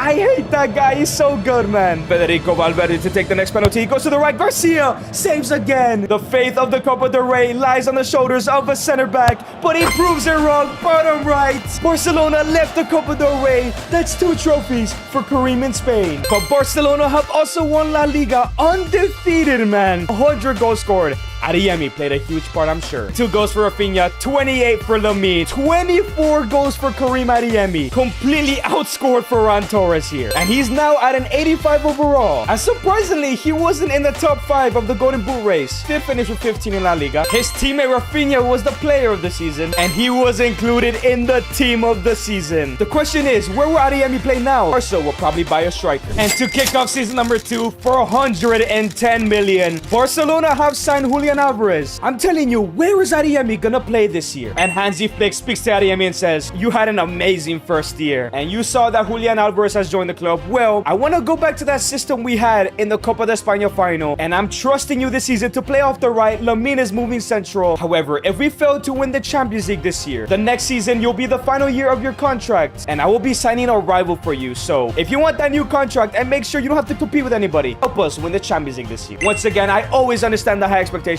Let's win it all this year. Adeyemi is back to being a right winger, but he went down on -1. It's all good though. We're gonna get him back up there. His passing is extremely low. We're actually gonna go for the wide playmaker role this year. And this will be the starting 11. Lamine at the 10, Adeyemi off the right, where Lamine will be roaming absolutely everywhere. And Karim Adeyemi will be an inside forward. Let's see if they can win it all this year. Time to see if this system works in the first day of the Champions League against Adeyemi's former club in Borussia Dortmund. And the game kicks off. Adeyemi picks up the ball, gives it straight into Lamine Yamal. Great pass into Adeyemi. Adeyemi's now on the wing. Adeyemi cuts back, gives it into Lamine in the middle to Julian Alvarez. Takes a touch, has a shot, it goes wide. Rafinha picks up the ball now, gives it all the way into Lamine. He's looking for a through ball. He does find Karim Adeyemi. Can he go ahead and finish this? And yes, he does. It's a brilliant finish from the German. But here come Dortmund. Felix Nemencha's 1v1 shot saved by Garcia. But here come Barcelona on the counter-attack. This is where they're going to thrive with this front line. All the way to Adeyemi. Back into Julian. Julian, great ball. Into Rafinha. It's beautiful football. Back into Adeyemi. Scores it. Back into Rafinha. Oh my days. You do not want to see this Barca team on the counter. 2-0 in 26 minutes. Lamine Yamal back on the ball. They win it straight from kickoff. Adeyemi's back on it. Adeyemi cuts back. Gives it to Julian. Cuts to his right foot. Here comes Julian Alvarez, the new signing. Oh my days. I don't even blame Flick for signing another striker. That was incredible. The whistle is blown. Barca pick up their first 3 UCL points. Can they win the entire competition? As Adeyemi gets the man of the match, man. And so far in the Champions League, Barcelona are perfect. Only 1 draw. But in the round of 16, they drew 2-2 to Bayern. Second leg won't be easy with Kane's 19 goals, 12 goals for Musiala and Pavlovic, 9 and 10 for Olise. They have a super team. Luckily, nobody injured from the starting 11 for this second leg. And the game kicks off. Here comes Karim Adeyemi through the middle. Gives actually no into Lamine down the wing. And here comes the best player in the world. Lamine into Adeyemi. First time finish. No, your great save. Here come Bayern Munich. It falls into Musiala from Olise. Ibra. Great save from Garcia. Here comes Mikel Olise on the ball for Bayern. Great block. Balde win that. Toho wins it. Olise. Ooh, what a save. Pedri now on the ball. Gives it all the way to Lamine. Lamine finds Adeyemi back into Lamine Yamal. Pedri gives it into Julian. Adeyemi's now offside. Gives it back into Lamine Yamal, who finds Adeyemi, scores it into Julian Alvarez with a shot, and it hits the crossbar. I thought it was going in. Oh, here comes Mikel Olise. Balde, great tackle. Can he win it again? No, he doesn't. And now it's Mikel Olise. Uh-oh. Here comes Michael Olise. Yes, I know it's Michael before y'all tell me as per usual. Harry Kane. It falls back into Pavlovic. Zlatan Ibrahimovic. I almost got him Zlatan. Oh, Bayern Munich on the counterattack. Harry Kane versus Kubarsi. Kubarsi misses the tackle. But Koundé wins it back. Lovely defense here. Second half now. Lamine Yamal. It's still 0-0. 2-2 in aggregate. It falls into Rafinha. Finish. Oh, no, your man. He still got it. Rafinha does find Adeyemi. Adeyemi cuts to the back. It's still Karim. He gets rid of Alphonso Davies. Left-footed finesse. Upamecano. Great block. Here comes Rasmus Højlund. Came up the bench for Harry Kane. Why do they have him up front? And I'm about to find out why. No, it's all good. Lamine Yamal on the counterattack now. Here come FC Barcelona. Can he find somebody? He's looking for Karim the Dream Adeyemi. He finds him. Adeyemi scores it. Julian. And it goes in. What did I say? You do not want to be on counters against Barca. 3-2 in aggregate. Bayern are not ready to give up though. He scores it into Musiala. It falls into Rasmus Højlund. Of course. Of course. I question someone playing for a team and they score against me, man. 3-3 now. Frankie de Jong picks up the ball. Great ball into Lamine Yamal. Cross in all the way to Rafinha. And here come Barca. Looking to retake the lead. Finds Gordon, who's playing up top today's game. He came off the bench for Julian. Finish. Goes in. Super sub against tired legs. This is Hansi Flick's plan. 2-1. Barcelona are going to the quarterfinal. Can Adeyemi go all the way? And they got rid of Aston Villa 5-0 over 2 legs, but drew to PSG in the semis. Kivicha by far their best player with 35 goals, 14 and 23 for Vitinha, 13 and 5 for Dembele. But we know he likes to turn up when it matters. But Frankie de Jong and Koundé will be out for this second leg. The second leg kicks off. Barcelona are looking to return to the UCL final. Lamine gives it into Rafinha. Rafinha gives it to Julian Alvarez. And here comes Julian. Julian Alvarez looking for the finesse. And it goes wide. That was beautiful. But here come PSG already playing liquid football in their first attack of the game. Giroud Reed. I don't know his first name. But he gives it into Nwaneri. Great tackle from Kubarsi. Lamine Yamal back on the ball. Finds that through ball. He sees the space of pockets that Adeyemi has. Adeyemi back in the middle. Into Julian. Julian's holding up the play. Come on. Pedri now on the ball. Gives it into Julian Alvarez, who finds Lamine Yamal. Great ball into Rafinha, who's 1v1. He's gonna look to score it to Adeyemi, and it goes in. What a signing he's been. 1-0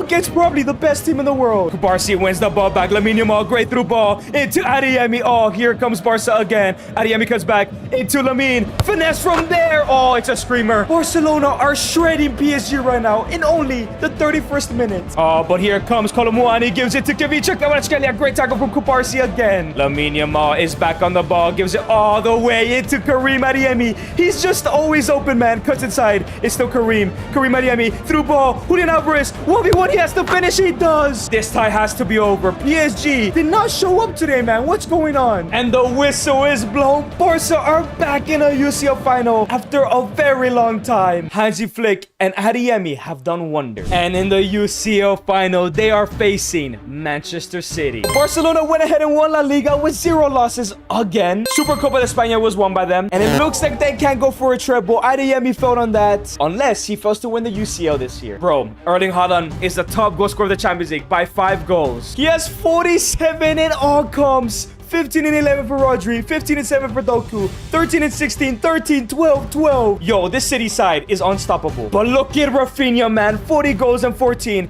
22 and 6 for Julian, 20 and 5 for Karim, 14 and 2 for Ferran, and 13 and 19 for Lamine. Unfortunately, Frankie will be out again, and so will Koundé, but Adeyemi is now at an 88. Remember, he's been in a UCL final before, and he absolutely stunk up the place. But it could all end tonight. If he wins the UCL, the project's over. He gets a new contract and proves that he is worth staying here at Barcelona. If not, he goes another season and gets a rival. Joao Cancelo starting in this game against his former club. Lamine Yamal with a great ball into Cancelo. Back into Karim. Into Pedri. Back into Karim. Karim into Julian looking for the shot, but no, can't get it. Balde gives it into Lamine Yamal. Lays it off into Pedri. Pedri into Julian. Julian into Lamine Yamal. Lamine back into Julian. Great turn finish. And it goes in off the crossbar. Against his old team, Julian makes it 1. But here comes City. Jeremy Doku on the ball. Gives it into Nathan Ake. Go for the tackle. Brilliant from Kubarsi. Philip Foden now on the ball. Gives it to Erling Braut Haaland. Has 47 goals for a reason. And he makes it 48. 2 goals in just 15 minutes. Karim Adeyemi gets the ball straight from kickoff. Looking to outpace his opponents. Adeyemi cuts inside. Gives it into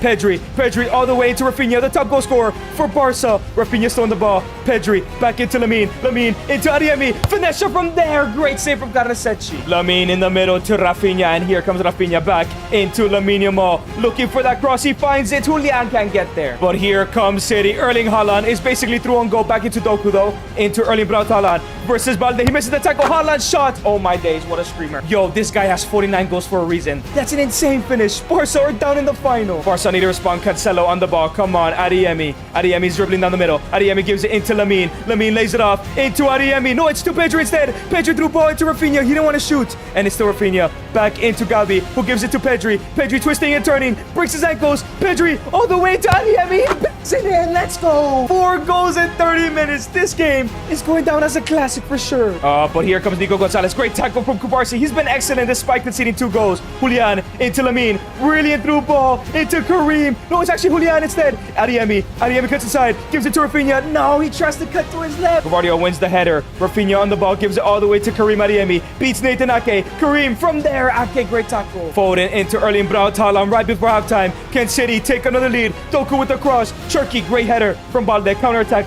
The last one of the half. Julian gives it to Lamine Yamal. Through ball into Julian again. And now it's Julian Alvarez. Cuts back. Gives it to Karim Adeyemi. And it goes 3-2 right before halftime. He gets his brace. Can they hold on for the full 90? Second half now. Here comes Jeremy Doku on the ball. Looking to create an opportunity. It's still Jeremy Doku. Pass it to Haaland. Great clearance. Cross in from Brian Cherki. Finds Marco and he just goes wide. Here comes Man City. Marcus Llorente. Alejandro Balde going for the tackle.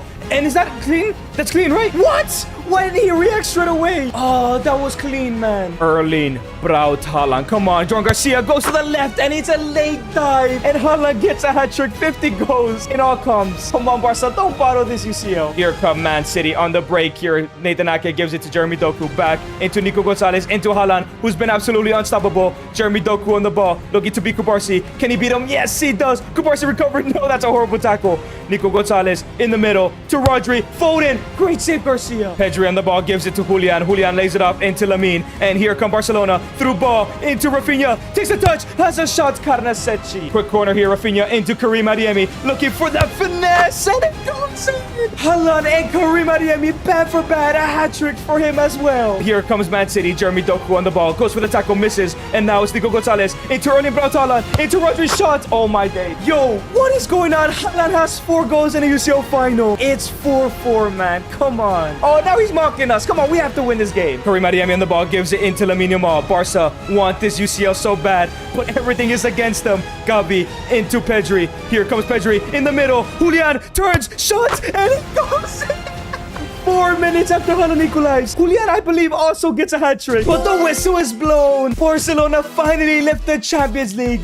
9 goals in the final has to be the best ever. And sadly, Adeyemi can't win the Ballon d'Or. Of course, it was going to Lamine. Atletico Madrid have just rejected a 150 million bid from Real Madrid for Julian. And they had already turned down interest from Barcelona as well. So the question is, where will Julian Alvarez end up? So today, I'm replaying Julian Alvarez's entire career from the very beginning to find out if he'll eventually play for Barcelona or Real Madrid. He wants to win the Ballon d'Or. So here we go. Julian Alvarez is now 19 again at a 67 overall. That was his first rating in FIFA 20. And of course, he's back at River Plate. So these are the stats of a 19-year-old Julian Alvarez. His shooting is absolutely horrendous. But the goal for Julian is to eventually end up at Barca or Real Madrid, where he can win them a Champions League and become the world's best player. And it seems like he'll be starting his career on the right-hand side, as the striker position has way too many competitors. I'm curious how he will do in his first game, but first we must pick the perfect development plan, and it has to be the inside forward if he eventually wants to become a striker striker, he needs to be a brilliant finisher. So it's time for Julian's professional debut. We know how incredible he was in real life, but can he replicate it here? The game kicks off. Montiel gives it to Julian Alvarez. Here goes down the midfield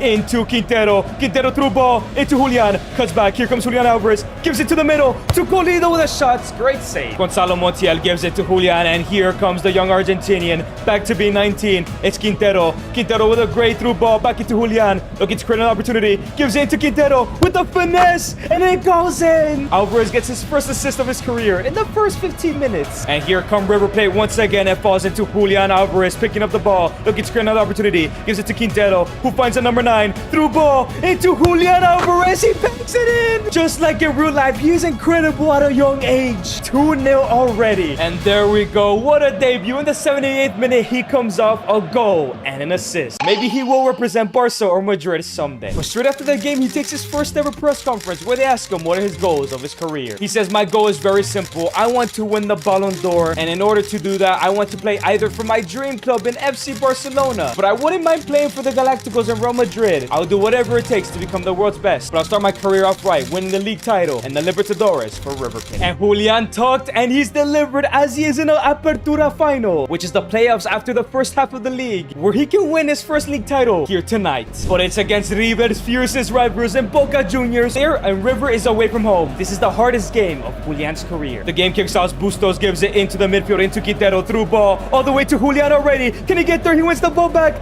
Come on, Julian Alvarez. No, he could have scored that, man. Bustos gives it to Julian. Back in the middle to Moreno, who finds Quintero. Quintero, long shots blocked. Here come Boca with a good ball into Zenon, looking for the shot, and Armani makes a great save. River on the counter attack now. Quintero on the ball, looking for the midfield. He finds Colido instead. Colido into Julian. 1v1 to take this lead in this all-important game, and it goes. Julian steps up when it matters. He makes it 1-0 already. But here come Boca once again, looking for the equalizer. We missed the tackle. It falls into Merentiel with a shot, and it goes wide. 29th minute now. Here comes Julian. Gives it to Colido. Here come River once again. Quintero into Colido. Back into Julian, who finds Subibade on his left foot. Can he make it 2? And yes, he does. And it's another goal contribution for Julian in this final. Yo, Alvarez for sure will play for Barca or Madrid. But the question is which one? 36 minutes in. Here comes River Plate once again. It's not even halftime. And River dominating. Julian Alvarez cuts inside. Here comes Julian looking to end up this game. Julian cuts back to his right. Finesse. Oh my days, man. It is way too easy for this young Argentine. It's over. They're winning the league title. And that's it. It's over. River Plate lift the Apertura league title. It only took him half a season to win his first trophy, but he still has the rest of the season left to win his second. And sadly, he's not in the Libertadores, which is the UCL of South America, rather in the Sudamericana, which is the Europa League. Yet again, another final, the Sudamericana. This is the Brazilian Red Bull. In this competition, Alvarez has been bad. 14 appearances, only 1 goal, 0 assists. He needs to change that tonight. If he ever wants to win the Champions League, he needs to perform in the continental competitions. And in his first one, he's been trash. The game kicks off. Here comes Julian Alvarez, gives it to Colido, the top goal scorer of this competition, into Quintero. Great ball back into Colido. Can he go ahead and finish this to put River Plate 1-0 up? Yes, they do. The good thing is Julian's not alone. He's got a great team next to him. But here come Red Bull Brazil looking for the equalizer. Great tackle from Quarta. Cross in from Red Bull Brazil, and now they win the corner, and now it's Subibade looking for a through ball. He finds Julian Alvarez. Counter attack of dreams for River Plate to go 2-0 up. Colido holds up the play. Colido through ball into Julian. This has to be the goal to put him 2-0 up, and yes, he does. Even with 1 goal in this competition, he scores again in a final. He might just be a big game player, which is what Barcelona and Real Madrid need. The game comes to an end. River Plate lift the Sudamericana, another 2-0 victory. That's 2 trophies in 1 season so far. But of course, he still wants to win the Libertadores next year. And straight after the game, he takes another press conference and says, see, I told you what River Plate are capable of, what I'm capable of. And so far, we've delivered 2 trophies. Some people are asking questions. Am I just part of a super team, or am I good too good for this league? Well, we'll find out next year in the Libertadores. He cannot reach the final of the second league, but he already won the title. He won it. And it's a pretty good season for Julian. 14 goals, 2 assists. Now out of 72 overall. And his stats just look way better, especially his shooting, man. And he's even gained Game Changer because he has 4-star skill moves. And in season 2, the managers had a conversation with Julian and tells him, look, Julian, you had a great debut season, and I like the way you move. I miss profile tried you and I was playing you on the right. This season, you will be playing in a 2-striker formation next to our top goal scorer. I expect a lot more from you this year. And there we go. Julian is starting on that right-hand side next to Colidio. Despite many strikers being better than him, the manager really sees some talent in this guy. However, his shooting is still way too low for my liking, so we're gonna go ahead and give him the advanced forward role as he is aiming to win the Copa Libertadores. And who knows, might earn a transfer at the end of the season. And Julian's dreams might be a reality as they're facing Uruguayan team Peñarol. And man, it hurts to not see Julian Alvarez here. Did he again not perform continentally? 2 goals in 12 games. Dude, this is not acceptable if one day he wants to play for Barca Madrid and lift the Ballon d'Or. But you know what? That doesn't matter tonight. We know he scores in finals. Can he do it again to win that final trophy he promised all of Argentina? Libertadores final kicks off. Here comes River Plate. It falls into Julian Alvarez, lays it up into Lesina. Lesina back into Julian, and oh my day, straight away he almost takes the lead. Lesina on the corner gives it to Julian, lays it off all the way outside into Castaño, looking to let it rip. Oh, it's another great save. Castaño goes into Lencina. Lencina all the way into Julian Alvarez, looking to beat defenders. Yes, he does. It's too easy. It hits the post. Coleido, it goes in, and River Plate take the lead here. Yo, I think River Plate's too good for these competitions. And here comes Peñarol. It falls into Fernandez.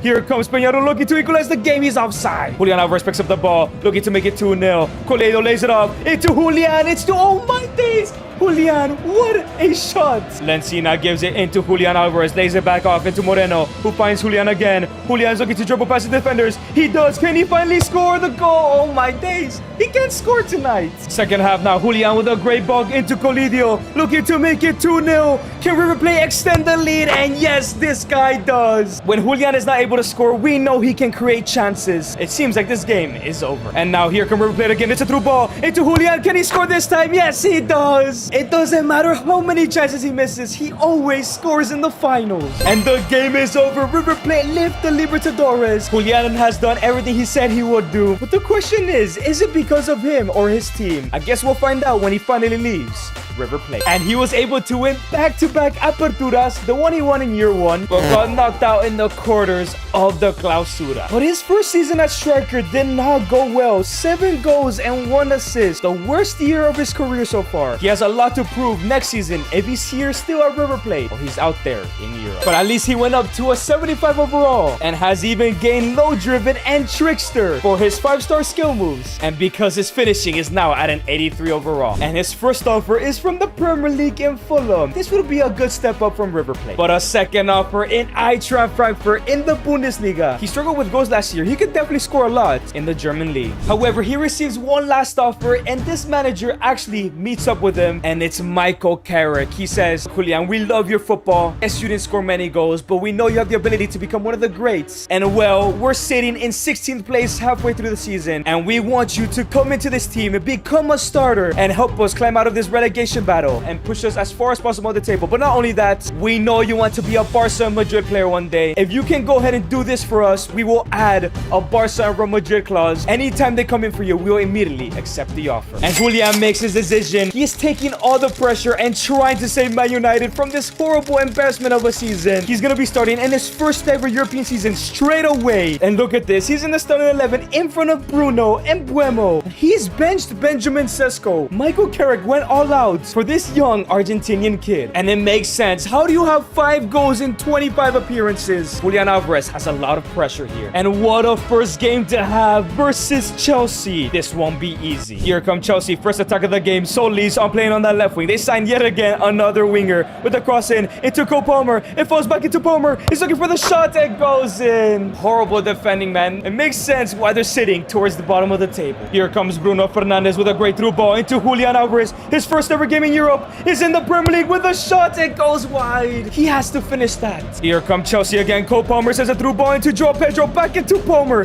Do not concede a second, Man United. Caicedo gets rid of one. It falls into Reece James with a shot. It goes wide. Chelsea on on the attack again. Estevao Willian. Great tackle from Lisandro, but it falls back to Caicedo. Great tackle from Ainu. Here come Man United on the counter. Mateus Cunha playing on that left-hand side. Finds Bruno Fernandes through ball into Julian. He's 1v1. He has to score this time. Moati's offside. Ref, such a late call. Chelsea on the ball again. Moises Caicedo. Great tackle from Dorgu. Bruno Fernandes through ball into Mbeumo. Counter-attack of dreams again. Julian, stay onside. Julian lays it off into Bruno Fernandes. And now here come United. The defense is not there. It falls into Julian. 1v1. Yes, he finishes. Let's go. First ever Prem game. He scores already. But right before halftime, here come Chelsea again. Estevao Willian cuts inside. He beats his man. It's still Estevao. Chus Solis. Back into Estevao. Looking for the shot. Slamins. Great save. Second half kicks off. Cunha gives it to Bruno. Bruno, great ball. Into Cunha, who finds Julian Alvarez. Here he comes again. Cuts inside. Looking for the finesse. Oh my. Straight away in the second half, he gets his brace. This is his first ever game in Europe against Chelsea too.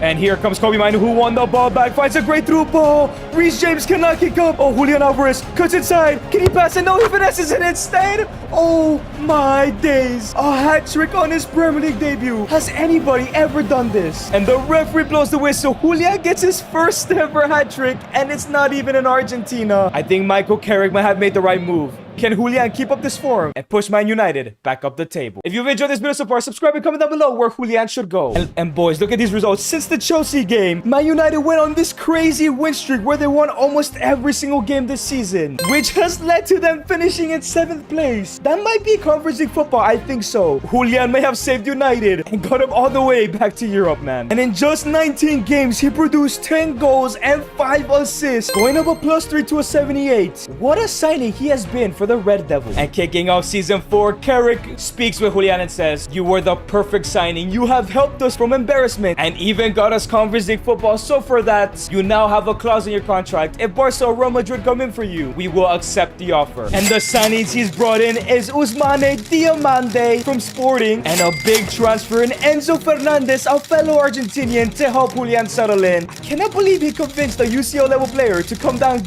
to the conference. So this is the brand new United started 11. Yeah, this team easily sweeps and wins the conference. But now with 81 shooting, that should not be a problem. We're gonna go ahead and give him the false 9 road to improve his acceleration, dribbling, and his passing. And yup, there we go. United versus Olympique Lyon in the Conference League final. The top goal scorer for Man United is Bruno Fernandes. But again, bro, 12 appearances, 3 goals. It's better than his stuff in Argentina. But you'd expect way more. His substitute outscored him. However, there's never been a final where Julian has not scored in. Can he continue his record tonight in the Conference League final? The Conference League final kicks off. Tolisso on the ball, gives it to Thomas Nardi. Here comes Nardi, great tackle from Diomande. And here come United on the counter. Enzo with a great pass into Bruno Fernandes. He's holding up the play. Great ball into Brian. And Mbeumo cuts inside into Julian Alvarez. Cuts to his left foot. Finish, it goes in! It doesn't matter what he does in the entire competition. Get this man to a final. And he scores one. And now here comes Nardi for Olympique Lyonnais. This game is not over. It has just begun. We know these two teams can go ahead and provide a classic for the viewers. Here comes Fatawu. Gives it to Thomas Nardi. Great tackle from De Ligt, man. Fatawu into Tolisso. Into Jonathan David. Here comes Olympique Lyonnais. Jonathan David on the ball. Gives it to Fatawu. Back into David. Into Tolisso with a shot. Lamens with a great save. Here come Olympique Lyonnais. Tolisso. Into Jonathan David. With a tackle from De Ligt again, man. Enzo Fernandez into Brian Mbeumo right before halftime. Bruno Fernandes through ball into Julian. Is he through? No, he cuts back. Gives it to Mainoo. Mainoo back into Julian. Can he get there? Low driven. It goes. What a high quality finish. 2-0 before the half even ends. Both from Julian. But here come Olympique Lyonnais. Jonathan David with a shot and it goes in straight away. After conceding, Olympique Lyonnais get one back. Man United need a goal to secure this victory and make sure they don't concede another. And Mbeumo into Bruno Fernandes. Julian's running down the middle. Julian holds up the play. Through ball into Brian. Mbeumo takes a touch. Finish, it goes in. Not only does he score, but he assists as well. I think this game is done. And the whistle is blown. United left the Conference League. Julian has won a European trophy. But this is all the beginning, as Carrick wants Julian to help him win the Premier League soon. He has that clause in his contract where at any moment he could go to Barca or Real Madrid. And Man United were able to finish in 3rd place. Julian has really transformed this team. No FA Cup for them though, but they did win the Carabao Cup, another trophy for Julian's locker. And this is the season we wanted. 21 goals, 7 assists. He finally became the top goal scorer of his this club. A +5 has brought him to an 83 overall. He's slowly becoming one of the world's best strikers, just like in real life. And with that +5 has given them a lot of playstyles: incisive, tiki-taka, technical, rapid, first touch, because all of those stats have hit an 82 overall. And after the game, he talks to the media and says, "For these past 4 years of my pro career, I don't perform in continental competitions, and I hate to toot my own horn, but I've been scoring in finals, and that's all that matters. And after winning this Conference League, we're gonna go ahead and win the Premier League next season." And in the brand new season, Michael Carrick has brought in more reinforcements in Lewis Hall and Argentinian midfielder Nico Paz to replace Bruno Fernandes. And this is the brand new side going into this Premier League season. Surely, Man United are favorites. And Julian's stats just get even better. Look at all of this. However, I'm not too happy with his sprint speed, so we're going for the advance forward once again. But it's time for the first game of the season versus Man City, a Manchester derby. Another title favorites. Can Julian and his team deliver? And the game kicks off. Here comes Kabore. Gives it to Erling Braut Haaland with a shot. Delict, great tackle. Ryan Cherki on the ball. Here comes Ryan, the French-Algerian, looking to take a 1-0 lead, and he does. Absolutely cooks Delict and Diomande. What is going on? Ryan Cherki gives it to Erling Braut Haaland, and here comes the Norwegian striker. Oh no, back into Ryan to make it 2 into Erling Haaland. Oh, great block from Mazraoui. Diomande wins the ball back, and Buemo gives it to Nico Paz, and here comes the Argentinian. Gives it to Mateus Cunha. Holds up the play into Enzo, who finds Julian. Is anybody gonna make a run? Julian out wide into Cunha, and it goes in. What a screamer from the Brazilian. Julian with a great pass. Lewis Hall on the ball, gives it into Nico Paz. Nico Paz holds up the play, gives it to Enzo. Enzo into Julian. Back into Nico Paz. Through ball into Julian. The 3 Argentinians. Donnarumma, great save. Jack Grealish on the ball. Great tackle from Diomande. Here come Man United. Enzo gives it into Brian Mbeumo, who finds Nico Paz. Great ball into Julian. Come on. Man United are fighting for this score to take the lead. It's still Nico Paz. He beats the defenders. Nico Paz. It goes. A moment of brilliance from the new signing. United take the lead before halftime. Phil Foden on the ball, gives it to Erling Braut Haaland. 1v1, looking for the shot, and he bangs it in. Haaland gets an equalizer for City. I don't know what he's doing in net there. So 3 minutes left to go. Haaland beats the defender, and here comes Ryan Cherki. 1v1 against Lammens, chips it, and he scores it.